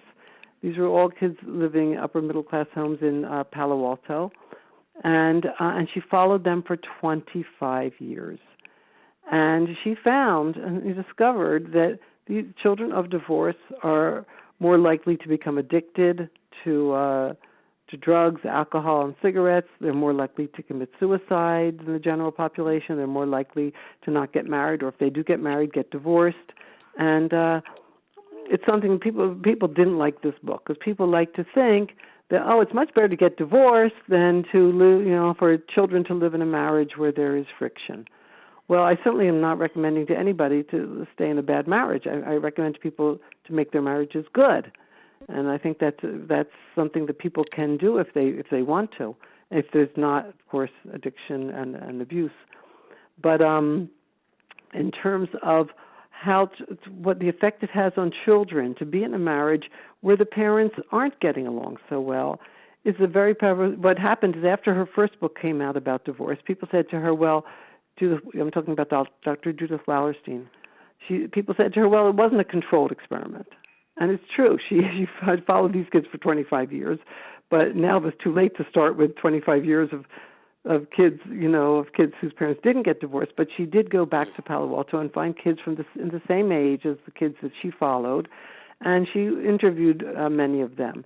And she has one very, very, very moving interview in the book with a guy who's now in his early 30s. His parents did not have a good marriage, but they did not get divorced. And he tells how his father, sometimes his mother was very explosive, had quite a temper. She yelled at his father a lot, and sometimes he didn't come home at night. And he had a hardware store. And one morning, this kid, instead of going to school, got on his bicycle. When he was a kid, he got on his bicycle. He's telling this when he himself is married and has 3 kids, but he was at that time, whatever he was, like 10, 11, 12 years old. He got on his bicycle and he went to his father's hardware store. His father was in the hardware store in the morning, and he asked his father, what's going on? And the father explained to him that he said, in the words he used, marriage is like a roller coaster. It has highs and lows, but the big picture is that I love you kids, and I love your mother, and I'm sticking it out till the end. He says, his words were, this is the exact quote, our marriage has been challenging, but it's been a good ride, and I'm hanging on till the end. And this boy, this now man, told Dr. Wallerstein in the interview it was the most important conversation of his life, because he learned that even when things aren't easy, here's a template where you hang in, there's commitment, there's there's hanging in and deciding I'm going to make this work. Now, I hope that the people listening to this are not. I hope the people that it's aimed towards are people who are recently married and are having a hard time, and not people who are already divorced, because I don't want to make anybody feel guilty if they already got divorced. But I'm talking to people who are having a hard time, like you said. What if they're incompatible? What if they find themselves in frequent conflict? So in addition to the fact that if you have children, you really have to read Dr. Judith Wallerstein's book, The Unexpected Legacy of Divorce, and really take that into account. But even if you don't have children, it's very, very important to know that spiritually what's going on. Rabbi Ezriel Tauber once told me, and he told me this directly, I didn't hear it secondhand, he told me, no one stands under the chuppah with the wrong person. And he said, even if you do later get divorced, nobody stands under the chuppah with the wrong person. And why is that? Why is that true? And that is true because we all know the Gemara that says that 40 days before a person is even conceived, there's a baskol, a voice that goes out in heaven that says, the son of so and so will marry the daughter of so and so. And so your spouse is something that is predetermined before your soul ever comes down into this world. There's a very interesting Gemara that talks about an angel of pregnancy that takes a drop of amniotic fluid and takes it before the Kisei HaKavod, Hashem's throne, and he says, will this child, it's not yet born, will this child be rich or poor, strong or weak, for smart or foolish? And the answer is that this is all predetermined. A wonderful quote, I think it's from the Ibn Ezra, said, it's so predetermined whether somebody's going to be rich or poor that he said that if he had such a gezerah, he was sure of being poor all his life, no matter what he did. He said that if he made umbrellas, it would never rain, and if he made shrouds, no one would ever die. So there are things that are predetermined. Most everything is predetermined. On that Gemara, Rashi wrote that not just those 3 things, rich or poor, strong or weak, smart or foolish, but Rashi wrote all of a person's midos and everything that will happen to the person is all gezerot HaMelech, or all decrees of the King, of Hashem. So there are only all that we get to choose is our responses to what's going to happen to us. So the response to conflict in marriage is usually to blame the other person. It's always the other person's fault, right? So, human nature. Human nature, absolutely. But the truth is, if you want to know the truth of, when there are conflicts in marriage, you have to see it from the perspective of what is the purpose for the soul coming down into this world to begin with. The Gra says that the soul comes down into this world to do tikkun hamidos, to rectify one's character traits. That's the purpose of coming down into this world. So the Leshem is the grandfather of the Rav Yashiv, who was the Gadol Hador from our generation. This was, let's see, the Leshem was Rav Shlomo Elyashiv. He was the grandfather of Rav Yosef Shalom Elyashiv. So the Leshem wrote an incredible thing. He was writing about, again, commenting on a Gemara in Rosh Hashanah 11 Aleph that says all creatures were created in their stature, were created according to their knowledge and agreement. I'm going to emphasize that. According to their knowledge and agreement, they were created, and were created according to their desire. And the Leshem says that here you have the souls in the higher worlds, the Heiho HaNeshamot, where souls are before they descend into the physical world.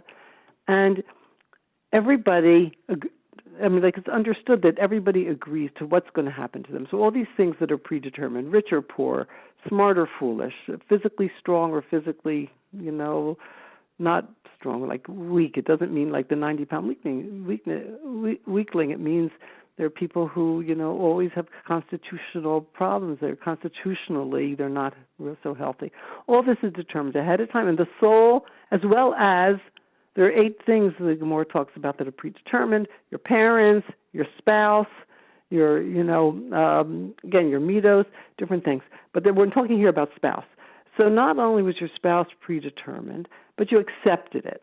You knew who your spouse was going to be before you came down to this world, and you accepted, because you were in a place where you understood that the purpose of your life in coming down to the world was going to be tikkun hamidos, and this is the spouse that will facilitate that tikkun hamidos, that rectification.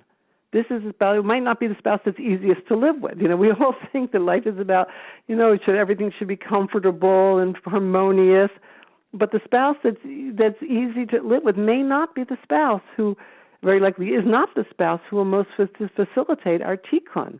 And that is the purpose of our lives.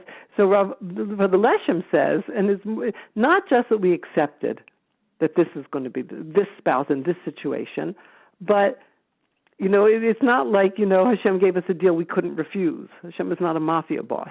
Hashem not only told us ahead of time what we're going to have. He's not just that Hashem assigned it to us. We chose. This is the Lashon of the Leshem, is that the soul chooses. He says, behold, it is done to them like this with the agreement of their knowledge and their desire and their will, because they recognize and they see. This is an exact quote from the Leshem. Because they desire and they see that this is the true good for them, meaning their rectification. And they all live and understand and know at the beginning what will be at the end. And to them it has been revealed the ultimate goal of their existence. And all of their goings and their happenings, everything that will happen to them from their first beginnings until the end of everything. And they choose for themselves all this with a willing nefesh, according to the knowledge that was revealed to them like this from the mouth of the Creator, that this truly is good and fitting for them according to their ultimate final tikkun. So getting back to the question of divorce, so when you see things in this light, that this spouse who you married, and and things are not going so smoothly in the beginning, and maybe you're incompatible, and maybe this isn't how you envisioned that it would just be so harmonious and just a life of beatitude. You have to recognize, no, your soul chose this spouse because this is the spouse that's going to facilitate your tikkun, which is the purpose for which you came down into the world.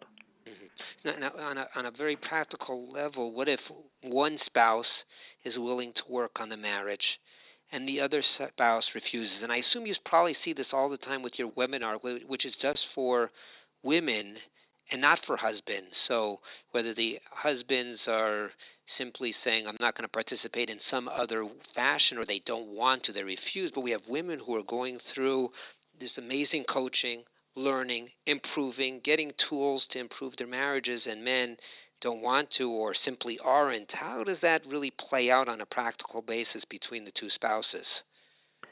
So that's a very good question. And the truth is that it only takes one person, one spouse, to really improve a marriage. One of our mottos, our first motto is, my marriage is the most important thing in my life. That's bottom line.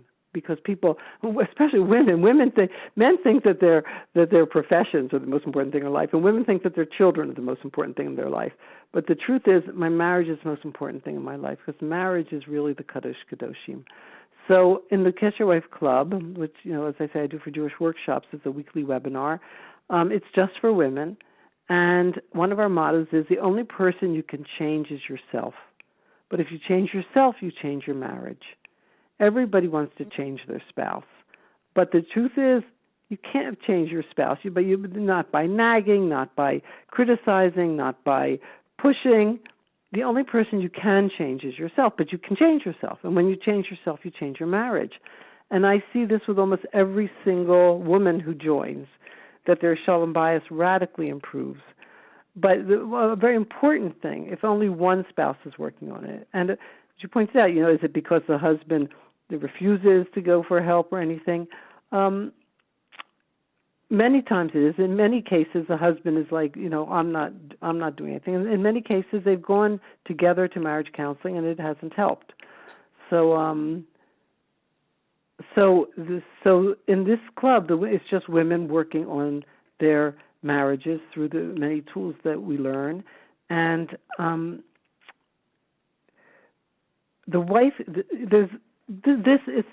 I'm teaching a Masorah that I have from my Musar Rabbi, who's Rav Leib Kellerman, and he learned, of course, from Rav Shlomo Wolba, that's all, who learned, from Rav Yerucham Leibowitz, who learned, he has a whole tradition of Kelm.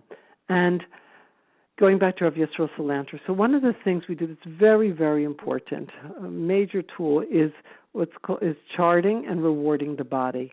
Because when only one person is working on the marriage, they can easily feel like a martyr. Oh, look what I'm doing. I'm doing all the work. And so that we don't go to that, don't give in to that Yetzer Hara. That's all Yetzer Hara. We have to feel like we're not victims, we're victors, we're champions. And so we chart every time we have small exercises, very small exercises. This is Musar that you do. Only take on very, very small exercises to do. And every time we do it, we give ourselves a check on a chart. And when you get a certain number of checks, you give a reward for the body, not for the soul, for the body. And in this way, you have to feel like you're a winner, because you are a winner, because you're working on yourself. And why else did you come down to this physical world? That's a good motivation. Yes, well, it is a motivation. The truth is, it's a motivation. Whether it's Belgian chocolate or a massage or a weekend getaway with your husband, rewards for the body are very big motivators. And many women protest, oh, no, I don't need a reward for the body. I see how good this is for my marriage. What do I need a reward for the body? It's extraneous to what I'm doing. But no, the Musar masters, when they came up with this concept, they knew what they were doing, because it really works. Very nice.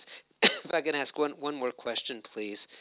Something that's a little bit more specific, but unfortunately common after marriage, and oftentimes quickly after marriage, it turns out that the husband, I guess it could be the wife also, but it's more commonly the husband, is less observant than either he portrayed or the shadchan portrayed or the references portrayed. And it can be obviously on a scale of he's just not as strict about be kashrus or getting to minyan on time, or it can be he doesn't do anything. He's not going to shul. He doesn't learn, and he's a different person than I expected. And the question is that should the wife say anything? Is that something that should cause severe friction? And it often does cause severe friction because you expected something and it's not at all what it is. I guess we can globalize it. It's not only this disconnect of religious observance, but other areas as well. So what should be the perspective of either spouse when you have that misconception of the other spouse, and maybe it was on purpose that perception was given? How do we deal with that disconnect? Well, I don't think that it's always that there was, that there was, something that was being hidden. Very often, the yeshiva bacher gets married, and he's full steam ahead in yeshiva, but after he gets married, and time goes on, and there are children and more responsibilities and this and that, And that's when he starts, after the marriage, not because he was hiding something before the marriage. He really was very intense. I'll tell you, it's only after the marriage he changes. Now, I'll tell you a true story. We had a Kesha wife. I call the members of my club Kesha Wives. Kesha means connection, means women who choose connection. So this one, I'll call her Sprincy. That's not her real name. She married the best learner in the yeshiva.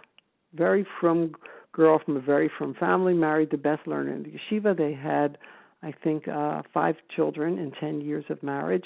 And he was learning in Kollel, and he was quite brilliant and a great learner, and things were going fine. And then something happened long after 10 years after they got married, and he started to go carpool to Kollel with somebody who, whatever, they had discussions. Something happened that he decided that it was all false. The Torah and everything he had learned his whole life, it was false, and he had been blindsided, and he just threw off the whole thing, all of observance, all of learning. And she was like, what? Well, why should I remain married to a man who doesn't believe, that Hashem gave the Torah at Sinai, and who doesn't believe it's true, and like he just threw out everything. And she was seriously considering divorce. She didn't want to be married to a man like that. And at that time, she read a column by Rebbetzin Esther Jungreis, and it was a similar question. A woman was asking Rebbetzin Jungreis, her husband had ceased to be religious, and should she divorce him? And Rebbetzin Jungreis said, no, you shouldn't divorce him, because right now you know what your kids are eating and you know what they're doing on Shabbos. But if you get a divorce, he's going to have them every other weekend. He's going to have custody every other weekend, and he'll be taking them out for treif Chinese food, and Shabbos won't be Shabbos, and you'll have no control over it whatsoever. So stay married to the guy, because that's the only way you're going to keep your kids in the home, that you're going to be able to see what's going on and be part of it. So she decided, Sprincy, okay, so she was going to stay married. She wasn't going to get divorced, which, by the way, Rabbi Yashiv also was known to have been asked this question: should a woman divorce a husband who ceases to be religious? And he answered that no, she shouldn't, if everything else, as long as he's carrying his responsibilities to the wife and to the children, she shouldn't go for divorce. But this Sprincy, this was long before Rabbi Yashiv gave that answer, and she decided she was going to stay in the marriage. She was going to make it a good marriage. And the only way to make a good marriage is to respect your husband. Now, how could she respect him? That's a problem, because he wasn't doing any of the things she respected. But she looked hard, and she found that at first he just got depressed. He thought he had wasted his whole life. He went to bed. She was working, supporting the family. It was terrible. He had never gone to college and had no way to support the family. But at some point, he got up out of bed and went to college and ended up, getting a profession. And so she found that she decided to respect him for the fact that he was a good father to the children in terms of, playing with them and being affectionate to them. He was a good son to his parents. She looked very hard for things she could respect in him, and so she was able to maintain, some degree of respect for him. I mean, she just did it. She just respected him, and she didn't think she was his Rebbe, and it wasn't her job to try to, get him to do tshuva. She let him be.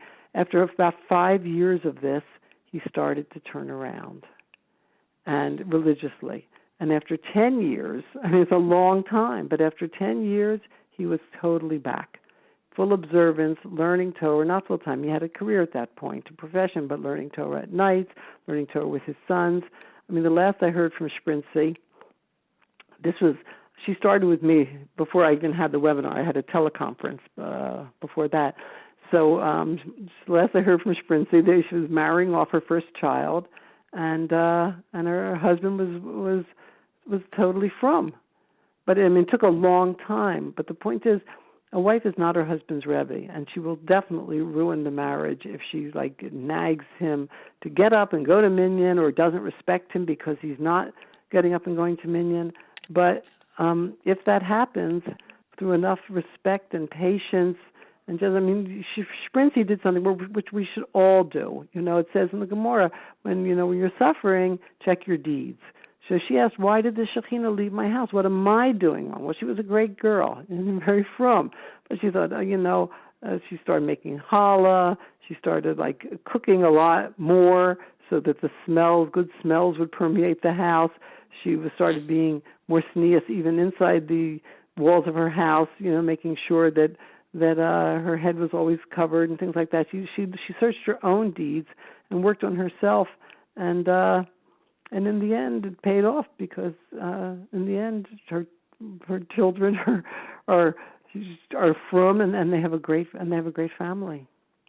So I guess a big message out of this is even if we don't have a spouse that's willing to work on yourself, show patience, show respect, and the hope with a lot of davening is that all of that will trickle to the spouse and it will be reciprocated. Yes, I think that is exactly the recipe. Not just reciprocated. The spouse, when the wife starts changing, one of our first things that we learn is not to commit what we call the three sins. The three sins are criticizing, correcting, and controlling. We call the three sins CINS because all the three sins start with the letter C. And we find that when wives just stop criticizing, correcting, and controlling, the harmony in the marriage, the way the husband acts, changes radically, even within a couple weeks. So, wives have a much more power than they think in how good a marriage they're going to have. Even if they think that the husband, somebody who just joined our club, wrote to me on the Q&A. It was half a page letter about he does this and he does that and he does this and he does that and he does and my response was, as long as you think that everything wrong with your marriage is coming from your spouse, then you're abdicating your power to really change and improve the marriage. Very powerful. Very powerful. Well, Mrs. Rigler, this has been terrific. Lots of great messages and lessons here. Thank you so much for joining us. You're very, very welcome. I hope that it helps somebody. I'm sure it will help lots of people, not just somebody. Great. Thank you so much. You're very, very welcome. Thanks. Bye-bye. Bye-bye. Thank you.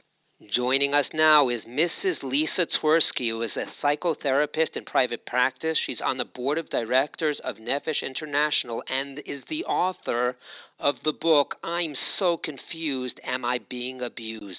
She also has specialties very relevant to our show today, domestic violence and premarital and marital counseling. Mrs. Twerski, thank you so much for joining us. Thank you so much for having me. So, Mrs. Twerski, let me dive right into the subject of our show. So far on the show, we have heard various explanations for the somewhat new phenomenon of quick divorces. We heard one theory that the main reason for quick divorces is when one side does not disclose fatal problems, for example, addictions, illnesses, etc., or simply it's incompatibility. Would you add anything to that list? Well, I guess, it really depends on what direction you're coming from. Is quick divorces a problem? And those might be some of the solutions. I don't think that there's ever one solution to a complex problem. I would add to that list, if we're seeing it from the negative perspective, that it is often that, we have we have to know ourselves, and we have to know what we need, and we have to know how to find that in the person that we're dating, and we don't always, we haven't really educated ourselves and our young people sufficiently maybe to really understand those concepts and understand the execution of those concepts. How do you date for the things that you need, and how do you see them in the other person? Not to say that you need more time in dating, but you need to be better, more sophisticated in understanding those concepts to pursue that. And then after marriage, when you want and expect to have a compatible or a fulfilling or a connected and attached deep relationship, are we teaching our young people how to have that, or just expecting if two nice people get married, they're going to somehow magically have that relationship? If we're looking at this, I also look at this quick divorces from the positive, quote unquote, positive angle of, is it sometimes a quick divorce is really a solution to years of suffering and then divorce with lots of complications and maybe several children? Is sometimes the quick divorce not the problem but the solution? So, depending on how you're looking at this issue, certainly I think that in general, with the divorce rate and the dissatisfaction or distress in marriages that's going on, we should be doing more in terms of educating before and then after. But, and sometimes a quick divorce is because of a problem, and sometimes a quick divorce is, a solution. Mm-hmm. Yeah. Very interesting. An unfortunate one that I would like for us to avoid in the first place. But if we're not going to avoid it, better quicker than slow, painful. Now, I'd like to focus on a book that I have to say, Sara, Yoheved Rigler highly praised. It was written by you. I'm so confused. Am I being abused? What's the major premise of that book?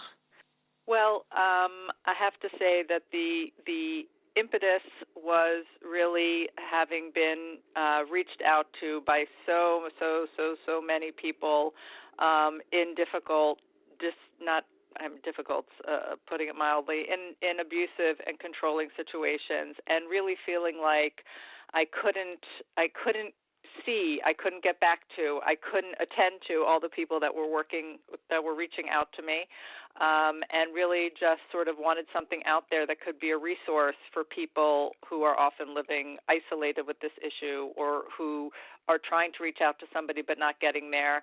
And my father-in-law, Rabbi Dr. Abraham Twerski, really urged me to get something done so that there could be a resource out there. And it's really there to be an education about what's going on, what does it look like, what are the struggles, what are the issues, what are the possible ways that this could be dealt with that could change around the situation in the marriage, that could save a marriage potentially, that could address the abuse that's going on and the abuser who's perpetrating it, and possibly do something about that so the family would not, A, have to still live like that, or B, have to divorce in the cases where somebody doesn't want to. What that really can do or not, how that can really happen and how that's really not going to be happening, and then the after, if there is a divorce, how to A, handle all the issues that come up after the divorce, and then B, how to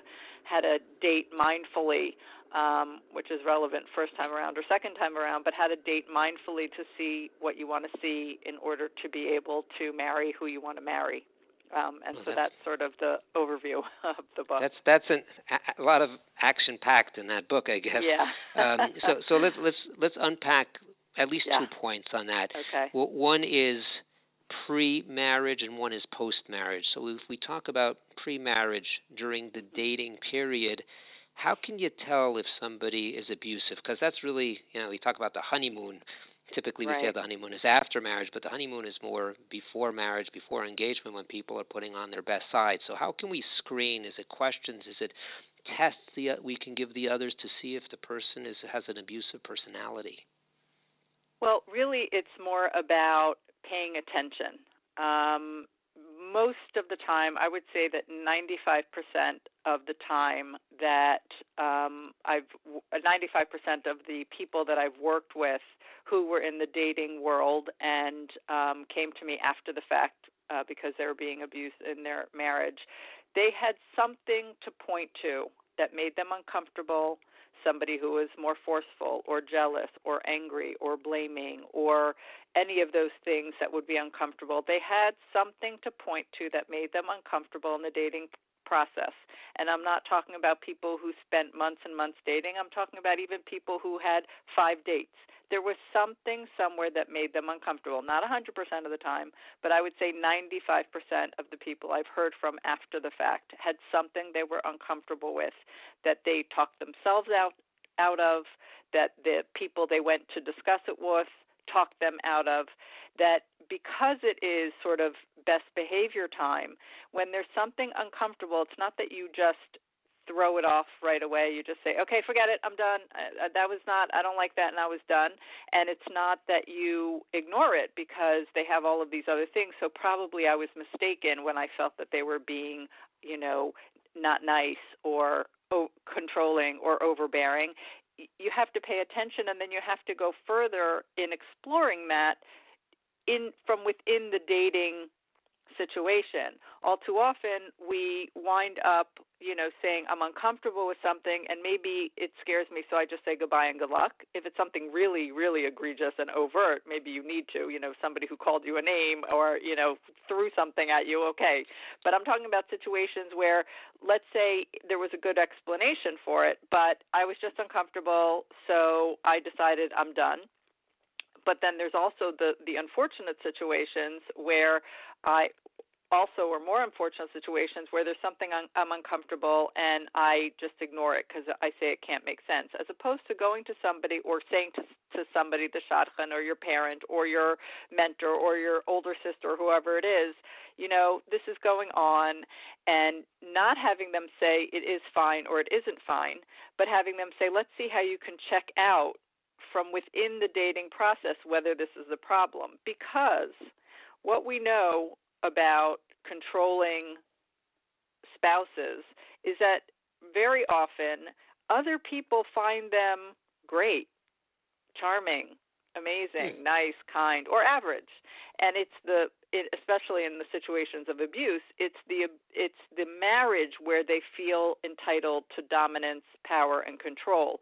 And so to outsource your concern to somebody else, how does this feel? This is what happened. How does that feel? How will that be in marriage? How will that be okay, as opposed to going back into the dating relationship and figuring it out or getting some help and figuring out, was this something that really was not okay?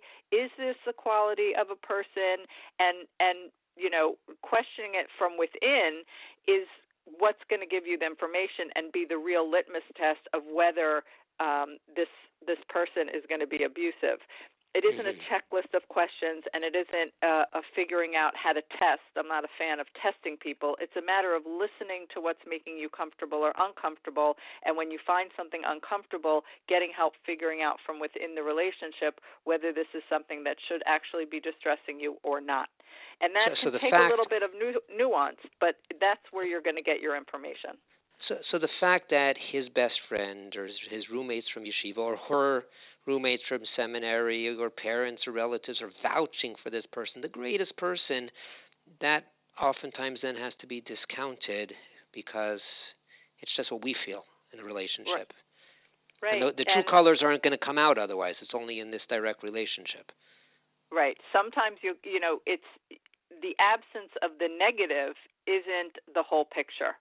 Of course, if you hear negative from roommates and classmates and, friends, that's one thing. But the absence of the negative and even the positive from people who are not this person's potential spouse is not enough if you yourself are picking up something that's making you uncomfortable, that's making you feel worried or concerned. That has to be listened to and addressed specifically and not just quieted by somebody from outside of the relationship. It's not. That's not enough information for how it's going to feel to be married to this person, because somebody else who's their friend says it'll be fine, it'll feel fine. Well, but it feels fine to be their friend. I'm saying there's something uncomfortable about being their potential spouse. I need to listen to that. Right. Right. Absolutely. Very different position. Yeah. So let's assume marriage happens. He's abusive or she's abusive. Can we still get that marriage to work, or is a divorce the only solution? I don't think that a divorce is the only solution. Often it's the only solution. But what I don't feel that we have enough of is we don't have enough situations where a case like that was properly dealt with all the things put into place and kept there that have the best possibility of changing, of creating or motivating change. All too often, either it's too hard, so we, say, forget it, I can't, And when somebody says they can't, they can't. That's, I don't make people's decisions for them ever. But all too often what we don't put the effort into, because it's really the effort that will take the most, is putting into place the things that would hold him accountable or her and provide a motivation for change, and sticking with that plan, because there might be some other, people are going to find out if I get separated, let's say, and I don't want people to know that I'm separated, so I have to quickly go back together, and then that could have been a motivation for change, but now I've removed the motivation for change. Or there's some other external factor that's going to motivate change, but then here comes somebody else to support the abusive behavior and undermine the seriousness and the need for that person to have to look at themselves. There's a bunch of things that need to go into creating a plan for change. It is something that is in my book, Creating a Plan for Change, but it's a lot of hard work to create that plan for change. From my perspective, it's possible to create a plan for change, but it is not simple, and it's not easy, and it isn't quick. So I think that many situations, wind up, it's just all of that work doesn't happen, and so we don't really know. How often could there be change?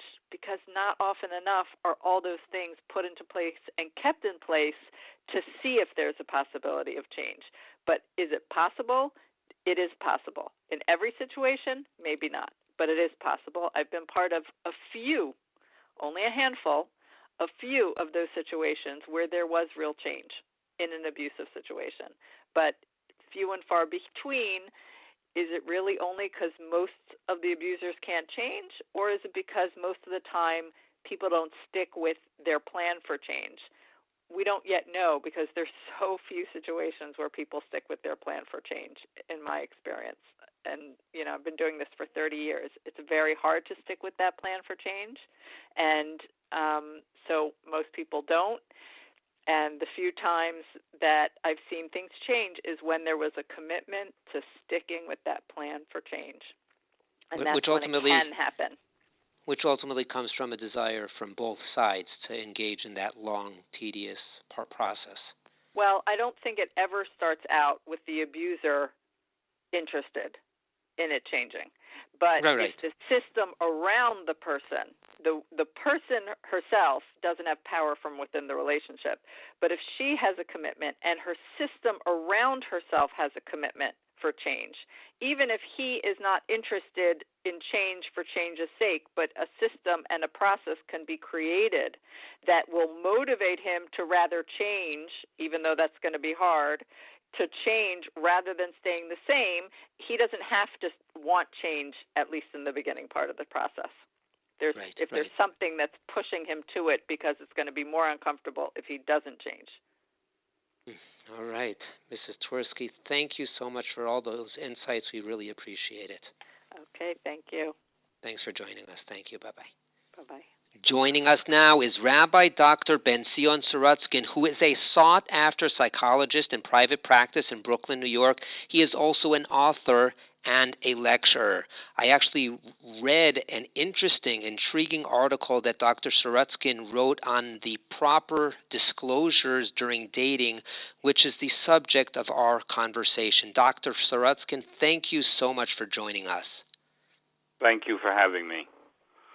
So, Dr. Sorotzkin, an important part of the conversation when it comes to dating, and in particular when it comes to quick divorces, unfortunately pertains when there were not proper disclosures in advance during the dating period. Yeah. And sometimes, unfortunately, there are surprises, sometimes traumatic surprises after the wedding. So I wanted to start out by asking you, from your perspective as both a rabbi and a psychologist, maybe there are different answers from both of those hats, for each of those hats, when? Because if you disclose too much immediately up front, you may not get the date.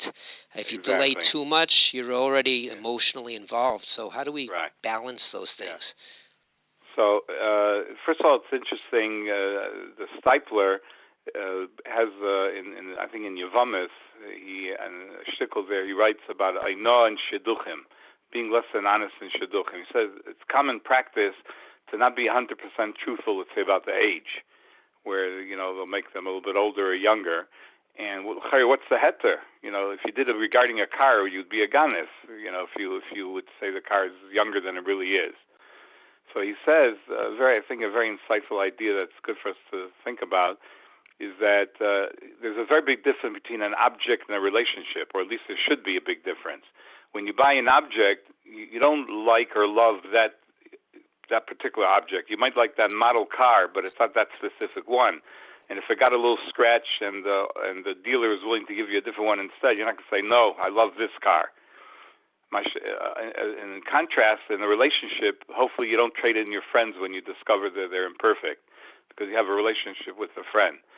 So in a shidduch, you're allowed to be less than 100% honest on something that is an umdana, that if you actually like the girl, then you wouldn't care about it. Okay, so the whole idea of the process of dating is to build a relationship, and therefore once you have the relationship, the certain imperfections won't bother you as much because you like the person.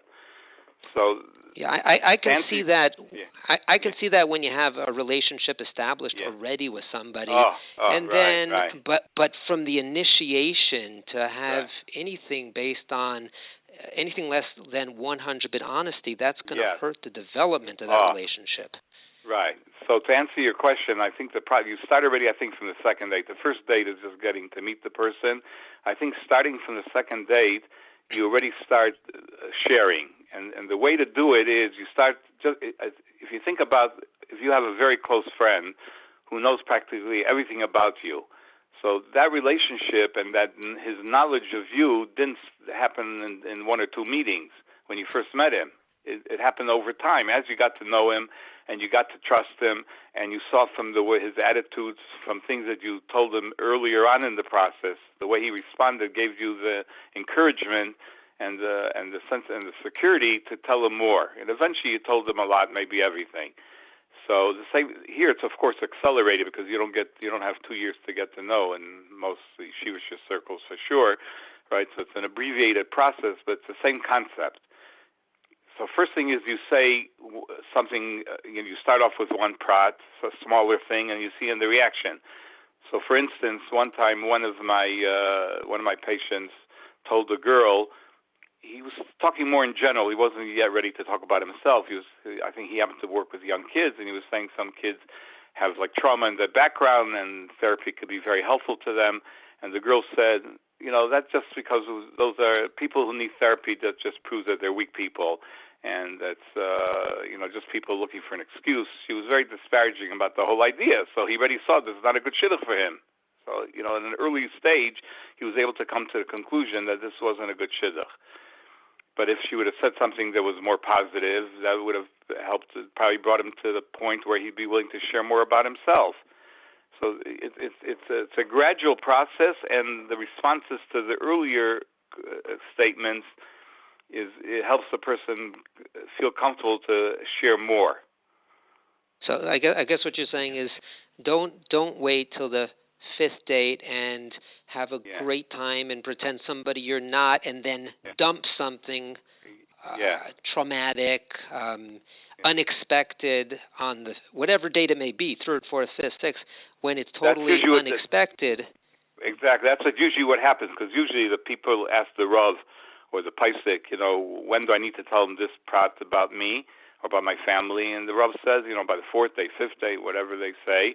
And that's exactly what they usually do, till that day, especially when they have a feeling of inferiority over their problem, because they themselves haven't totally accepted it in themselves.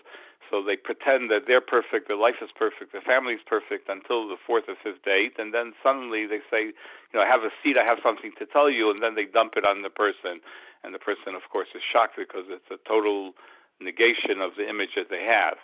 So it has to be a gradual process. And another point is that it should be done in a positive context. It's not like a laundry list of deficiencies, but it's more, these are challenges I faced in my life, and this is how I dealt with it. It was a sense of pride even that you didn't just ignore it, but you either went to therapy, you spoke to your Rabbi, you had an uncle that was helpful to you. Whatever it was that you did, it would be similar to somebody who came to America as a penniless immigrant who didn't speak English, and he struggled, and through dint of his hard work and learning the language, eventually he built himself up, and he was able to get a decent job and make a decent living. When he would talk about it, he wouldn't talk about it with shame. He would talk about it with pride. And I think this is a similar way of doing it, is talking about sharing this in the context of one's accomplishments. Right. Hopefully that the person is indeed working on that deficient area. If not, he should do that before he starts dating. Right. Make sure you have an answer. Yes, exactly. Now, that's from the perspective of the person who has something to share. On the other hand, for the other person who's dating and wants to make sure that they have full information from the person that they are going out with, how do you ask questions about things without being too upfront and even possibly direct, offensive? Like, do you have addictions? Do you have X? Do you have Y? To take it on front end like that. How do we go about doing that in a delicate manner? So first of all, in the same way when one talks about himself, he should make sure that he's presenting it in a balanced way. You shouldn't forget his milas.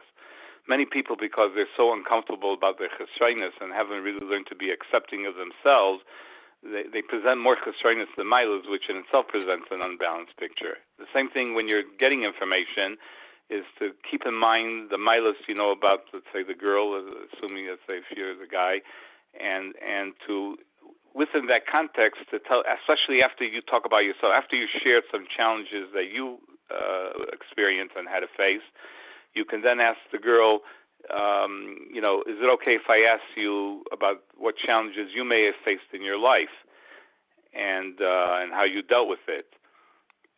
This, first of all, has a milah. It continues to open up the conversation and to get to know each other, and it also evens the playing field, because very often people, especially if their self-esteem is not so great, they tend to see themselves as worse than they are and see others better than they are. They put the girl up on a pedestal. They think that what they read in her bio or in her resume is the full 100% picture. So if you ask the girl about her challenge, it gives her a chance to be more open, and also it shows you that you're both imperfect. You're both nice, imperfect people, and you just need to see if you can connect with each other. So then, one thing is, so certainly if there's something that you know about the girl that bothers you, either something that you heard when you were looking into her or something that the girl said, the worst thing that can happen, people are afraid to speak up because they're afraid that's going to ruin it. So they just keep the problem inside themselves, and then it's sitting and eating away at them the whole time, that this is a problem, and they're not getting an answer. So don't leave, make sure you ask about the elephant in the room. So for instance, we call two incidents that come to mind. There was a young man who was planning to learn very long term. The girl knew that it was on his resume. And in the conversation with the girl, she mentioned about a brother that she's very close to who happened to be a professional. I don't remember, he was an accountant or a lawyer. And she was talking about how much she admires him. He's such a fine person. He's a ben Torah, et cetera, et cetera. So the bacher, started getting nervous. Maybe that's really what she's looking for. Maybe she doesn't want somebody who's a long-term learner. Mm-hmm. It wasn't really such a big chashash because she agreed to go out with him and she knew what he was planning. But nonetheless, Lamaisa bothered him. So he tells me about it, and I see it sitting on his head. He can't really nurture the relationship further. So I said, why don't you ask her? People get very nervous about asking. They feel that, the girl will get upset. If you ask in the proper way, I help them learn how to ask the question in a proper way. When he finally asked her, she reassured him, no, in her family, the boys, each one does their own thing in their way. The parents are very flexible about these things.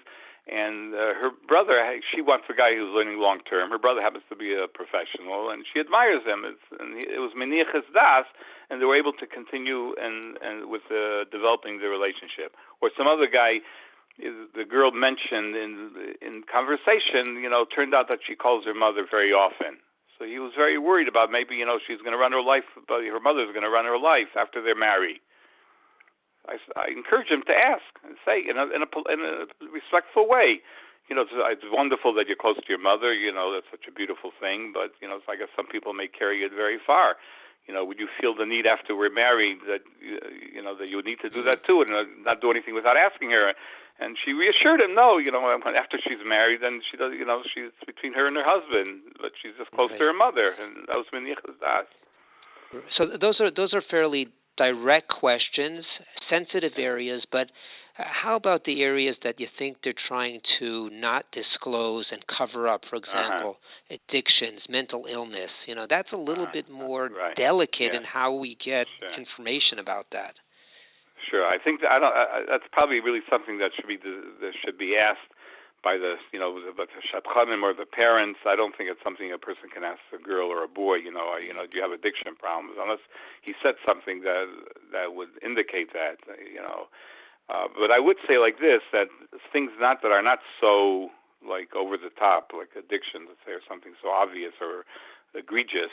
But let's say you want to know. Let's say it's very important for you to marry a girl, let's say, who has a nice relationship with her parents. Let's say it's an important thing to you.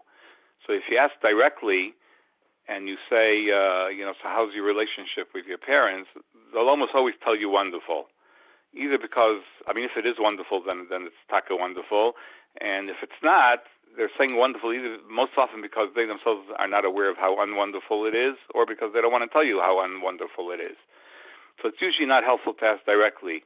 Actually, there's a sefer that came out recently from a very chashuv therapist, Rav in Eretz Yisrael, Shlomo Hoffman, Zatzal, and he brings out. I was very happy to see him bring up this point because if you ask the question directly, you don't always get an honest answer, not because the person is even necessarily trying to be dishonest.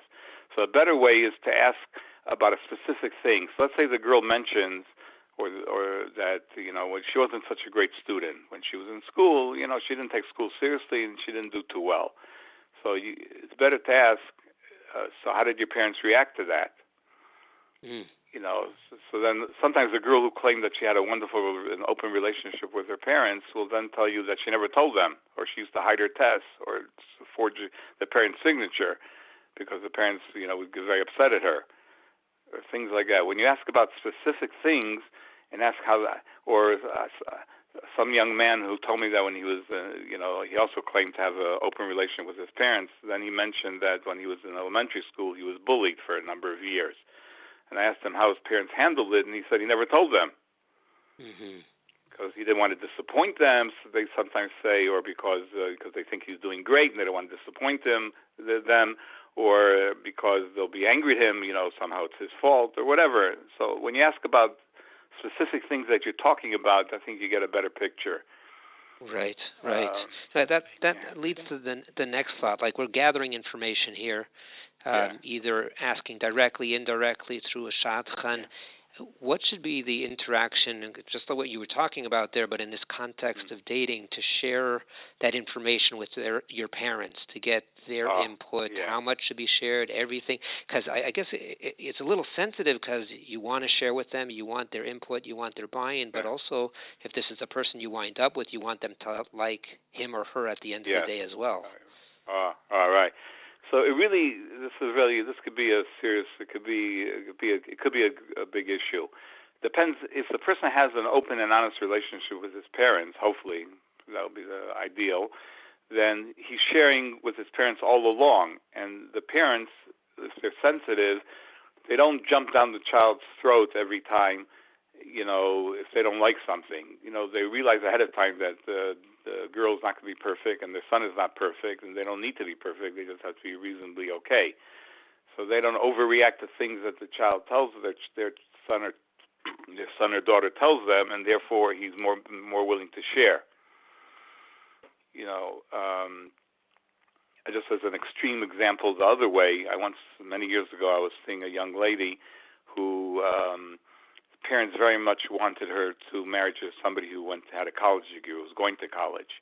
She didn't really mind marrying somebody who was learning full time and didn't, but that's what they wanted. And she went along with her parents, and she only went out with guys who went to college. Then one time, I guess she went out with quite a few people, and nothing worked out. And the parents heard about a wonderful boy who didn't go to college, And they said, okay, they agreed. So the girl went on. That was the one she liked, and it was going very well, and she was holding by getting engaged. When she told her parents, they said, oh, but he didn't go to college. That was a very unfair thing for them to do. You understand? But okay, that's an extreme case. But usually, the problem with the parents is like this. With the girl, if the conversation is going the way we spoke before, in the context of a positive approach, all his milas and even the challenges that he dealt with, and how he faced them, and how he's dealing with them. So the negative point that comes up is seen within the context of the whole person. So it's more easy to be accepting of it. If the girl or the boy is not so close with their parents, if they're not so close with their parents and they don't share with them everything, so then the parents only hear the detail of the negative without the context of the positive. They're just hearing a prat. To them, it's like a commodity, not a relationship, because they don't have a relationship with the boy or with the girl. Is that what I'm saying? This is a very big, very important concept in general, not only for sharing with parents, but when we're dating. I used to call it as the bundle theory, that we're not looking at specifics, but the whole bundle as a whole. The context, I call it, but same idea, yes. So I had that once with somebody when I was a patient of mine who was really a wonderful, wonderful boy. But he had some trauma in his background, and he took some antidepressants for a while, which was very helpful to him. And he went to therapy. He worked very hard. He really, really became he always was a wonderful person, became a more wonderful person. And he was quite open with the girl. Over time, he was more and more open with her, and she was very accepting of it. And she admired him for how hard he worked in order to overcome his challenges. But unfortunately, she didn't have such an open relationship with her parents, so she didn't really share any of this with it. So finally, when it came time, and she was a little bit older, she was a little bit more independent, but when he told the girl about the fact that he had taken medication for a while, he was no longer on it, but he had taken it for a while, she spoke to her, I don't remember if it was her Rav or a Rebbitzin that she was close to, I don't remember, and that person, I think it was a Rav, and I think, so the Rav said that, I guess, considering her age and whatever the situation was, he didn't feel that she needs to tell her parents if she didn't want to tell her parents. She knew that they wouldn't understand it.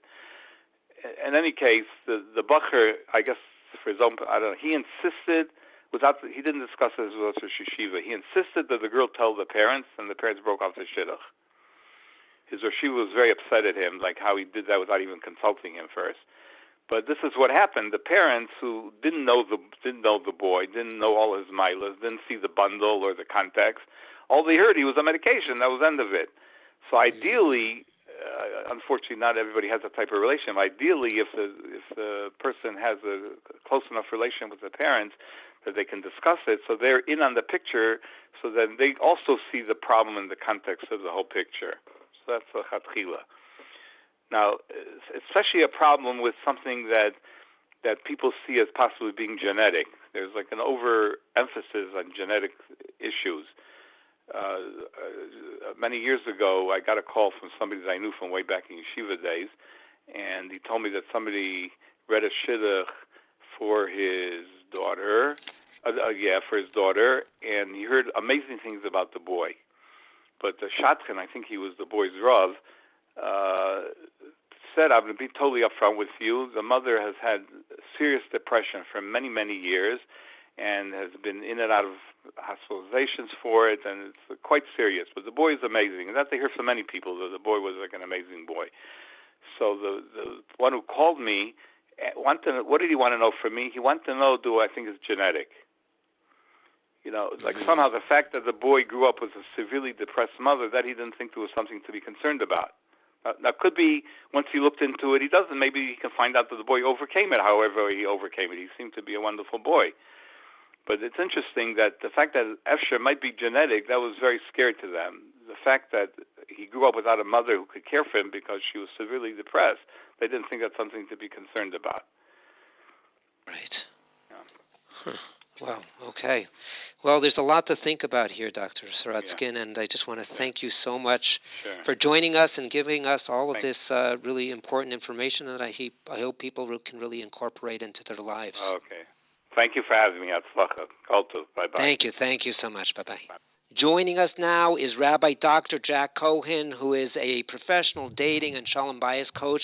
We actually heard from Dr. Cohen at a recent show on broken engagements, and just wanted to get him back on the show to talk about quick divorces.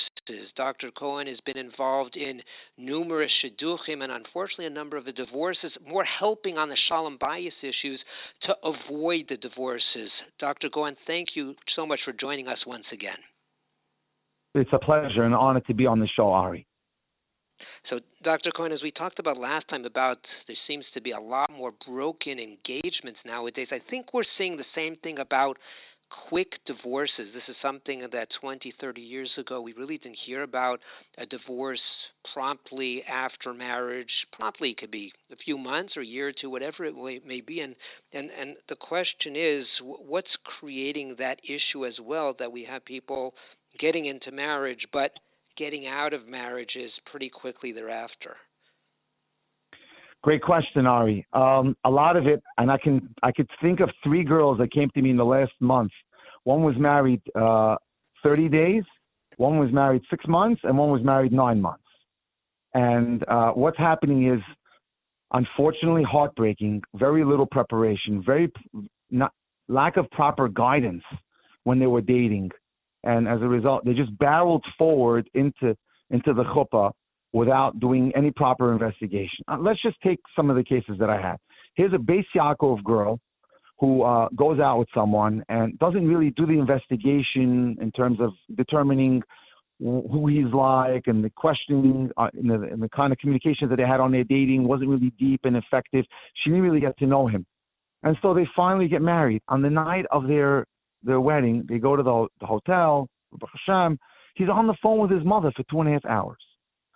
Obviously, this person had emotional baggage. And within 30 days, that marriage, unfortunately, came to a crash, and it was dissolved. Another one that I can think of is a girl calls me from Europe, and she dated the boy 3 times. She didn't ask questions about the boy. She never was able to emotionally connect to the boy. What were his aspirations? What were his midos? What were his goals? And again, within 6 months, that marriage was gone. And just last night, I had from Lakewood, a wonderful girl who was from Canada living there. Also, 9 months, the wedding, the marriage lasted. And there, the problem was very simple. She came from a Hemisha background. He was more of a Yeki.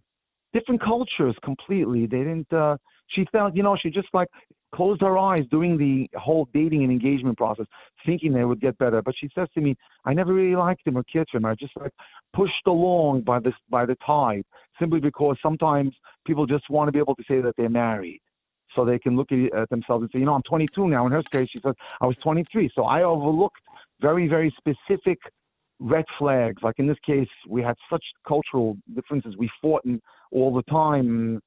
That's what happens when people barrel ahead. Don't do the due diligence of what they should be looking for. Don't create a top 10 list of what they need, and they just close their shutters to what they should be looking for, and disaster looms at the door. Wow. So if we go through those 3, number 1 was the guy who's on the phone with his mother for 2.5 months on the night of the chuppah. There were deep psychological issues there. Number 2 was 3 dates, and then she discovered after marriage no midos. And number 3 was cultural differences. So I would say all 3 of those were indeed avoidable. And would you say most of the cases that you've seen are avoidable if people's eyes are open and if they would take a step back and put a little bit more thought and time into the process before barreling forward? 1,000%. 1,000%. Well, you know what happens? Everyone thinks he's an expert or she's an expert, and the Zecharya just goads them into going forward. When Hashem is kind and he's merciful, he'll send agents into your life to try to wake you up and to try to get you to realize that, take a step back here. Make sure that this is the individual that's right for you. And, Chafetz Chaim would say, tzaddikim, Hashem will take care of them. If you want to fall, The hole is put there for you to fall. But absolutely, and in almost every scenario that I've seen where it's been a heartbreaking dissolution of the marriage, it could have been avoided if the appropriate preparation was there, if there was some training done. In order to be able to drive a car, don't you need a license? And in order to get that license, don't you need to take a driver's preparatory exam in order to learn how to drive? What makes marriage or dating any different? You need training today. You need coaching. You need instruction. This is what, precipitated what my move to go out there and create these shiurim. Baruch Hashem, I have over 300 shiurim attorney time.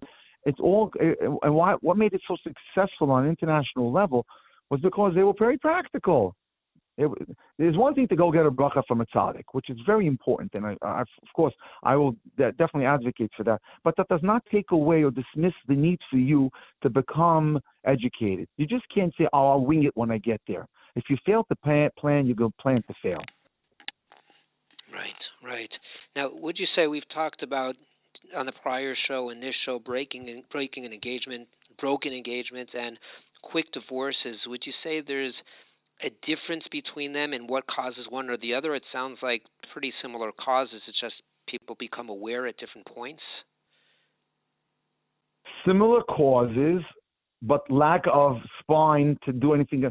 And I had a case like that yesterday where she knew that he wasn't right for her, where even after the engagement, he was bad-mouthing her family, which is something completely unacceptable, where her sister, who was also an older single, was dating someone, and he was telling the guy bad things about the family, and she just closed her eyes to it. So in the case of a broken engagement, it's unfortunate, but you found out before the big day, the day of the wedding. In the case of a quick divorce, they just put the shutters down and completely ignored it, and just hoped it would go away. And wishful thinking. It wouldn't go away because you didn't deal with the issues. So, in other words, the causes are pretty similar, but how people react or become aware, different people, hopefully they become aware earlier on in the game, even after the engagement, rather than waiting after the divorce. But different people have become aware or act on that awareness at different points. Exactly, Ari. No one wants a broken engagement. Certainly it's heartbreaking, but you'd rather have that than to have a divorce. Because I always tell, especially girls, I said, if Chas Shalom, you have a failure in marriage and then you're divorced, it diminishes your value on the remarriage circuit tremendously. It's a shame, but that's what happens. So you have to be able, I'd rather have a broken marriage and explain that away than God forbid, go into a marriage, get married, and then get divorced. And then that's a label over your head. Much more complicated. Yes, for much sure. More complicated. Yeah. For example, a 22-year-old girl who gets divorced, she deserves. Why can't she date a guy who's never been married before? But that's almost exclusively closed out to her. And people coming for Shalom Bais after the marriage, I assume if there are fundamental problems, all the Shalom Bais coaching in the world is not going to work. But if there are more minor issues, then that's going to be helpful. Yes. It comes down to something. It comes down to being mevater for the other one. In order to have a wonderful, warm, loving marriage, you need to be able to be mevater, to be able to let the other person go ahead of you. Which is connected to the root of the word of the shorish of the word love in Hebrew, which is hav. Hav is the shorish of ahava, which is the word for love. If we can instill that message into people, let the other person go in front of you. Really, Dessler says, standing under the chuppah, everyone is thinking, I'm going to be a giver. And suddenly what happens, if they're not working on their midos and they're not learning Torah and they're not connected to a Rebbe, it's no longer of what can I give, it's what can I get. And then as a result, you have, Bishvili alam nivraset, and the world was for me and I'm here to take. But how great is a person? And Rav Dessler says he's as great as his ani. A person who's ani is just himself is a small person. And if his ani is expanded to his wife, he's a little bigger. But if his ani is expanded to his family, it's better than that. And if a person's ani is expanded to his community or the kahal, he's even bigger. So do you think beyond your own 4 amas of yourself? A person who thinks that way is a person who's going to be generous. He or she will build a fantastic marriage. Oh, very powerful. Dr. Cohen, thank you so much for joining us. This has been eye-opening. Thank you so much. Pleasure. Look forward to doing this again. All the best.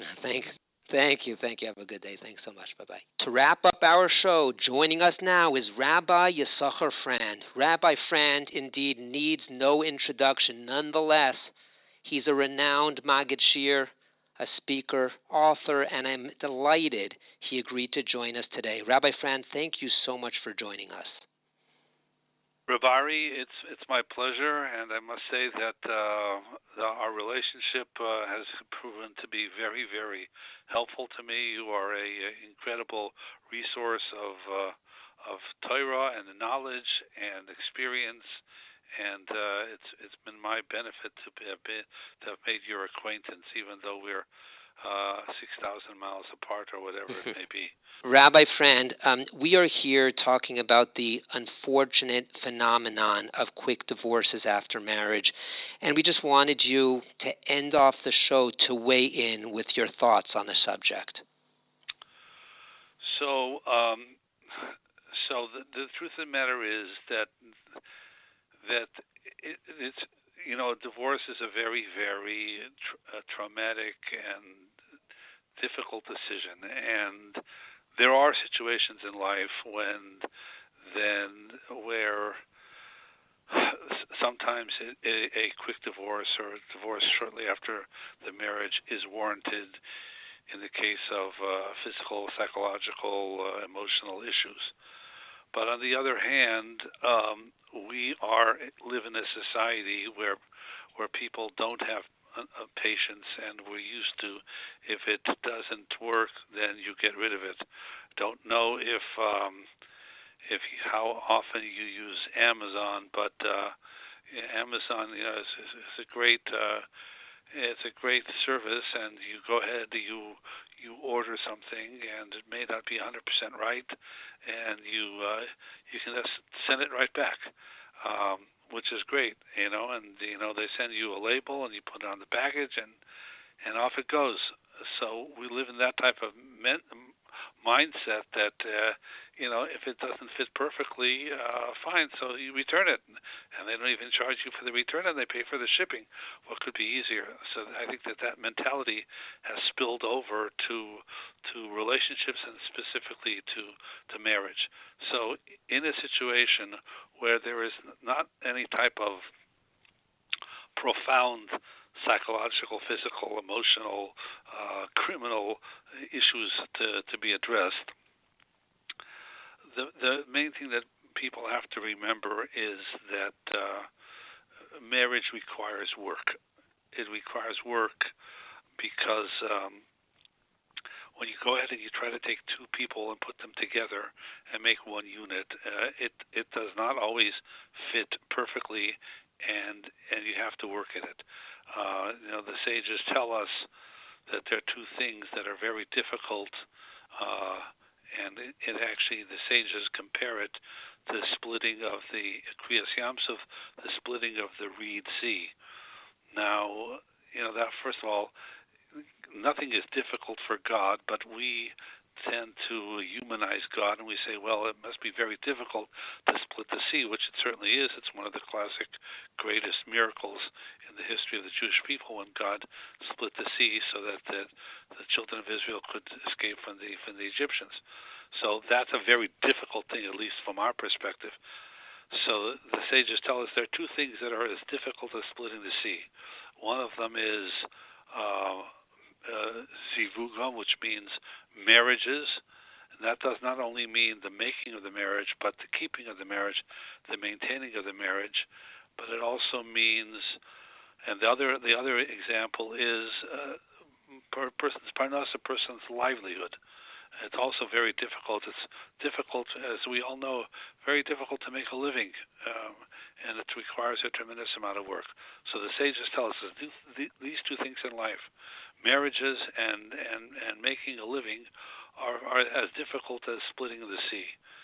So Rav Yaakov Kamenetsky, the great Rosh Hashiva, who was the Rosh Hashiva in Torah V'das, besides everything else, a very wise man, once commented that those two things, they have a similarity between them, and that is, anyone who is in business knows that businesses do not run on autopilot. You have to invest in a business, time, effort, and brain power, and situations change. I mean, all you have to do is look around at the world today and see that companies that were the stable of the economy, companies like Sears and all the department stores, there or even something like General Electric. Some of them are bankrupt, or on the verge of bankruptcy, etc., because times change, and the fact that Sears may have been 100 years old, but times changed, and they did not. Maybe the classic example is Kodak. I mean, I don't know how old you are, but Kodak was that was pictures, that was cameras. Now, when's the last time you saw a Kodak camera, and when's the last time you actually saw a printed picture? Today it's all cell phones, and Kodak did not really see the future. It's maintained a part of the business, but the traditional camera, film, etc. business, that doesn't exist anymore. In my personal life, I'm a rabbi, I'm a teacher, I'm not a businessman, but I do have, for lack of a better terminology, I have a quote tape business. Now we started out with cassette tapes, and that lasted maybe 20 years. But then the tape went the way of the horse and buggy, and we had to switch to CDs. Okay, so maybe we were stuck with thousands and thousands of tapes, but we had to change because cars don't come with tape players anymore. So then we went to CDs. Most recently, people have told us that they cannot get a car today with a CD player. It's all MP3s. So we had to switch to the MP3s, and this is I wouldn't even call it a small business. It's a tiny little business, but we had to change, and if we didn't change, we would be we would see back in the tape era. So the point I'm trying to make is that marriages are like that as well. And another thing to remember is that there are different stages in marriages. There's the marriage when you first get married, it's just you and her or you and him. And in order to work things out, and, to decide whether the air conditioner should be set at 69 or at 73, these are all types of things that have to be worked out. But then, hopefully, with God's help, you have children, and then you go through a different stage of marriage, and that is the raising of children, and then the raising of little children. And then, the kids get older, and there are different challenges with children, and then that's a different stage of life. And hopefully, eventually, you reach the stage of marriage that I happen to be in with my wife, and we're empty nesters. Thank God, our children are all married, and it's again back to the stage of it's me and my wife together. And again, as we get older, there are different concerns, there are different needs, there are different issues, there are different problems, etc. So a person has to look at it as that it requires constant maintenance, and just like if you don't change the oil of your car, it's eventually going to break down. If you don't maintain your marriage and what it needs at any particular stage, the marriage will break down. So that I think is, and it takes patience. It takes time. It takes patience. You don't push the panic button, and you don't send it back to Amazon like you do with a sweater or with whatever it is that you buy from Amazon. So therefore, remember that, keep that in mind, and work at your marriages, because it's the most important relationship that a person has in this world with a human being. I hope everybody will have hatzlacha and success in their marriages, and that we should be able to see children and grandchildren and even great-grandchildren from our marriages. Goodbye. Amen. Rabbi Franz, thank you so much for joining us. We really appreciate it. My pleasure, really. Thank you very much. Thank you. Keep in touch, please. Thank you. Thank you. Thanks. Bye-bye.